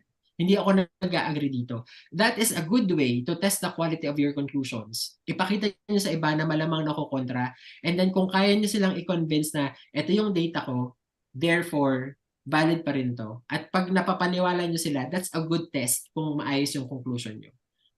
Yung conclusion po sinusulat na hindi lang dapat kayo nakakaintindi. Dapat naiintindihan niya na magbabasa. So therefore, i-test niyo muna bago niyo i-publish. Sila yung devil's advocate.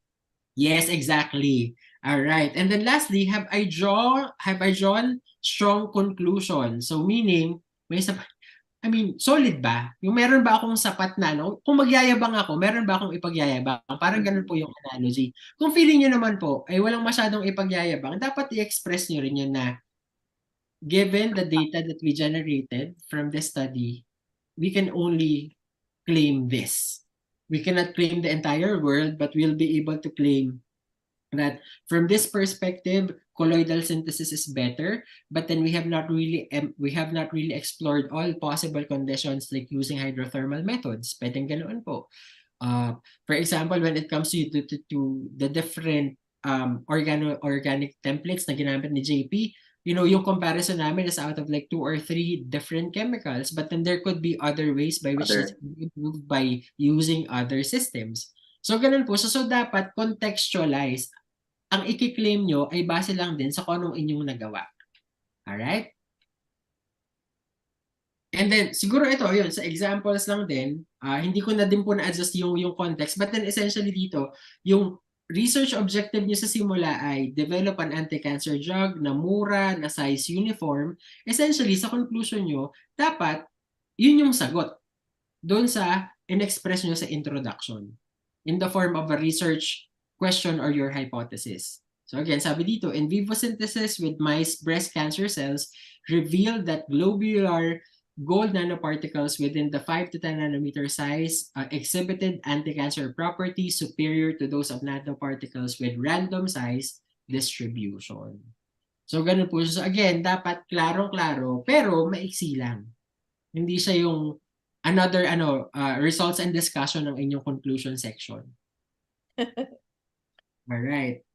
So talking about, atom economical approach of synthesizing it, ano yung method na gumana, na mas maganda. So again, hindi nyo i-rehash yung results nyo. You're just highlighting that you did the work, you tested it, ito yung data, ito yung nakuha namin resulta.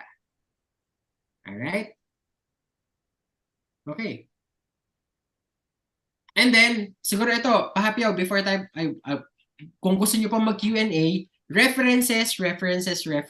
So, ito po non-negotiable. You have to, unang-una, reference your sources of information. Give credit to where credit is due. And then, usually ang tanong, sir, ano pong format? Depende po kung anong type ng article na susulatan nyo. And usually, if you're publishing, each journal has its own preferred format for citing articles. So, hindi ko po kayo sasabihin na ito yung gagawin yung format sa pagsusulat. Pumunta po kayo, may guidelines po yung mga journal houses na yan and yung mga publishing institutions. Tsaka to make your life easier, gumamit kayo Exactly. ng mga endnote, mga... Yes. Meron na po kayong mga tools. Meron na po kayo, even Microsoft Word, di ba? Meron na silang citation tools. Yung mga libre naman, katulad ng Zotero. Yes. Yung EndNote, yun ang ginagawa ko. Kasi madali. Yes. It makes your life very easy. I remember using EndNote for my dissertation. May bayad pa yun dati, Mama. Parang I think... Meron naman hanggang ngayon. Kaya lang. Oo. Ayun po. And then, very convenient. Pero nakalimutan ko na. I-YouTube mo na lang ulit. Ililist na niya yung sa baba. Yes. All right. So question, are you now confident in drawing solid conclusions? All right. No. So, no. Pero practice makes perfect. So, practice. Magsulat kayo ng magsulat kahit hindi nyo... Ayan nga daw. Practice. Oh. Start small. Ayan. So, medyo nasagad na naman po tayo sa 3 oras, but then kung napansin niyo naman po, isinisingit natin yung Q&A sa gitna nung ating talk. So kung gusto niyo pa po, we can perhaps stay on for the next 23 minutes hanggang 1:30 sa oras niyo. Kung meron pa po kayong questions.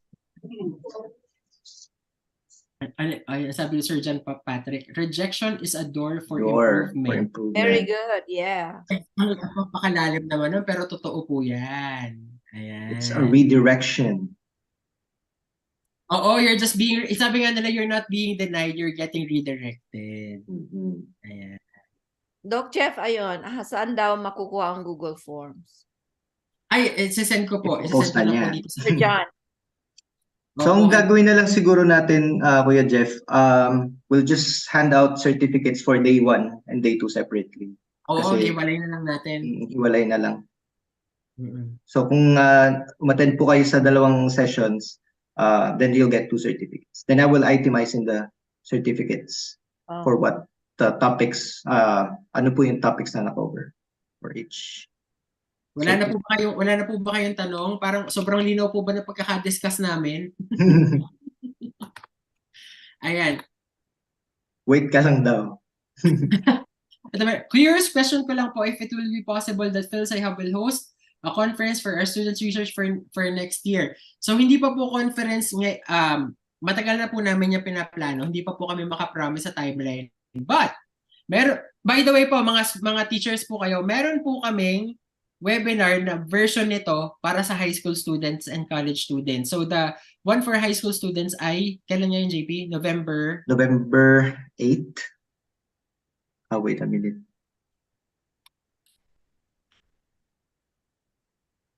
Pa-attendan niyo po yung mga students niyo. There's one in November and one in December. So December 4 yata yun. Parang nasa aeroplano ako. I might, oh my God, I might have to check the November schedule. Tayo, I'm flying to a conference for business recruitment. nasa Pilipinas ako niyan. Yung second. Sa college po is in December. Yeah. So, punta lang po kayo sa website namin kasi we have so the boot camp for high school students will be on November 11 and 12. So Saturday and Sunday.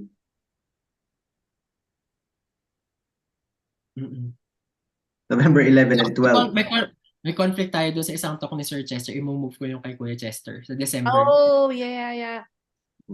Kasi, oo. And by the way po, pa-sign upin nyo na po yung mga students nyo kasi more than 1,000 na po ang nag-register dun para sa high school students. Malamang na mapuno po kami. Ayan. Yep. Okay. Sir, meron po bang another na webinar for teachers po? For research po ba? Parang ito na po yun. Pero marami po yung po mga contents namin, i-consume nyo po yun. And then, marami po kaming webinars for teachers po on pedagogy rin, not just for research. So watch out po, marami na po kami mga ginawa. Ang dami na din po na may mga webinars na posted sa YouTube channel. Puntahan nyo lang po din po yun. And then every once in a while po, meron po kaming programs. By the way po, November 18 and November 25, meron po kaming review program on physics from UP professors. So kung gusto niyo po ng refresher program, from UPLB. From UPLB, libre po yun. From the Institute of Mathematical Sciences and Physics. Yeah. Okay, so ano bang mga sinabi? Yung ba yung Mekus? Yung Mekus. Mekus physics. Napaka-catchy nung ayan. So, bali, ito po, we appreciate you joining us po. Hindi naman po ito po yung hindi ko din masabing simula kasi ang dami na namin nagawa. Hindi ito ang katapusan. Hindi po ito ang katapusan, pero ito yung unang-una naming research training course na focus sa mga guro. So, marami po itong kasunod. And then, ang gagawin siguro natin, JP, every couple of months or every quarter, meron tayong kumustahan lang. Pag meron po kayo, wala tayong talk, magtanong lang Open po. Open forum, ayan. Yeah. Ayan, ano pa bang mga tanong? Pa-clarify ng scan ng next chemistry essential na webinar. Opo, i-confirm po namin yon. Kakatawag lang po sa akin ng ating speaker from Hawaii. Ginagawa niya na yung mga examples na meron talagang touch ng Philippine culture, Philippine culture or heritage. Sobrang sub-sub siya sa trabaho ngayon. Yeah. Ay, nako. Meron siyang mga acronym. Ayan. Okay, ipopost po namin sa fsai Facebook page po ngayon yung registration link for the students. But then, kung gusto nyo po, ito po, version namin ni JP para sa mga estudyante naman. So, iba yung tono namin. Si Mama Connie rin join din doon. So, ang goal po kasi namin, maintindihan ng students, bakit ba pinapagawa to ng teacher sa inyo? So again, kung umattend po kayo dito at umattend yung mga estudyante nyo, more likely po magkakaintindihan kayo, maintindihan nila, ay kaya pala pinapagawa nila Ma'am yun. At magkakaroon So, ang goal po, yes, at ang goal po kasi namin dito, may connection yung natutunan nyo sa matututunan nila. para everybody happy, madali po ang trabaho nyo, madali ang trabaho nila, may enjoy nyo yung process. Ayan. Alright. Mukhang wala na silang tanong. Gusto na nilang kumain. Gusto nilang Yeah, kumain. it's O, sige, past pwede ba 1 tayo p.m. mag-picture ulit? Yeah. Picture uli. Opo, oo. Oo, medyo maaga-aga tayong natapos ngayong araw na to. By the way po, it's what you call this, like it's past 12 midnight our time dito in Houston. So, kaya din po minsan hindi kami makapag-schedule ng ibang araw kasi ang pwede lang po sa amin na pwede din po sa inyo ay mga gantong oras, gabi sa amin at weekend po dyan. And Yung minsan Friday po, night, yun tamang-tama, Friday night. yes. And bihira po kami mag-webinar ng Sunday dyan kasi we would really try to respect like your schedules. But then, itong mga ganitong training programs, hindi rin po kasi magandang ipilit namin na 2 oras lang tapos papasadahan namin lahat. So, kailangan po talaga naming hati-hatiin. So, we also appreciate po. And may community na po ba ang fsai Hub? Meron po tayo sa Facebook. May Facebook page po tayo. Meron din po tayong website where you can interact with one another. May mga vlogs po tayo doon. By the way po, marami po kami modules na ginagawa. Sa YouTube, mag-subscribe sila. Yes, ayan po. So, napakalawak po. Actually, our website has been visited by more than 300,000 people from across for more than 100 countries po. So, marami po itong materials yung mga teachers po sa pedagogy, sa pagtuturo, experts from PNU, from UP, and from different universities abroad. Marami po kayong makukuha tips doon. May modules po kami from grades 3 to 12. Puntahan nyo lang po doon. Ayun po. Anyways, it's good to see all of you po. Nakaka-motivate naman po. Ayan. How can we reach Ma'am Hibas? Ma'am But is asking Tita Connie's contact. Opo. Ayan. We can, siguro po, paano po, Mama Connie, siguro po, message Mama Connie via private DM sa group chat po para ma-share niya din yung kanyang contact information. What did you say? Nagtatanong po paano kayo i-contact. Mukhang magpapa-consult. May consultation sila. Opo, natawa po ako, may nagsumagot po ng Google Form sa inyo na tinamaan pala doon sa sinabi kong ang baunin pagpupunta ng higher education institutions ay proposal, wag pangarap. Kasi pala po... Nilagay ko na sa wall ko. Ganun po ba? Kasi nagdala Sa daw wall sa office. nagdala daw po sila ng halaman. Yung pala po, extract lang daw po ang tinatanggap ng university. Sinasabi ko po talaga sa inyo. Ayan. Anyways. Doon sa fsai Hub na email. Okay, send nyo po sa fsai Hub email if you want to reach out Dr. Hibas for consultation from fungal research. That's fsai@gmail.com. All right, let's go. Let's picture. All right. On 3. Wait a minute. Sige, ayan, nagbubukas na sila ng camera. Ayan. Ay, kapupugi naman, kagaganda naman ang ating pong mga audience members. Ayan. 1. Wait a minute. Okay, on 3. 1, 2, 3. Send.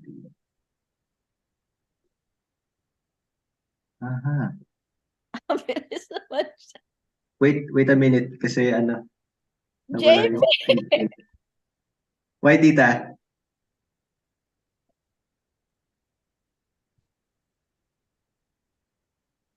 Asa na ba tayo? Okay. Another one. 1, 2, 3.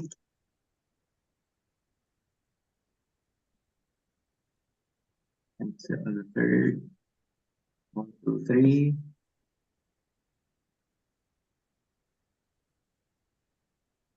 Last na po.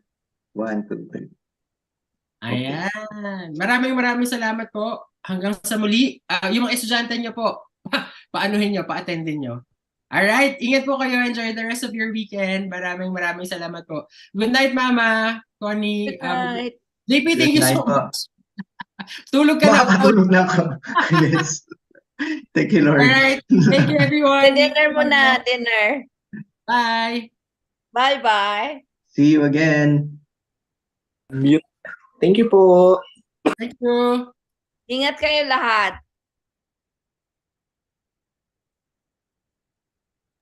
God bless po. Thank you po. Thank you, everyone.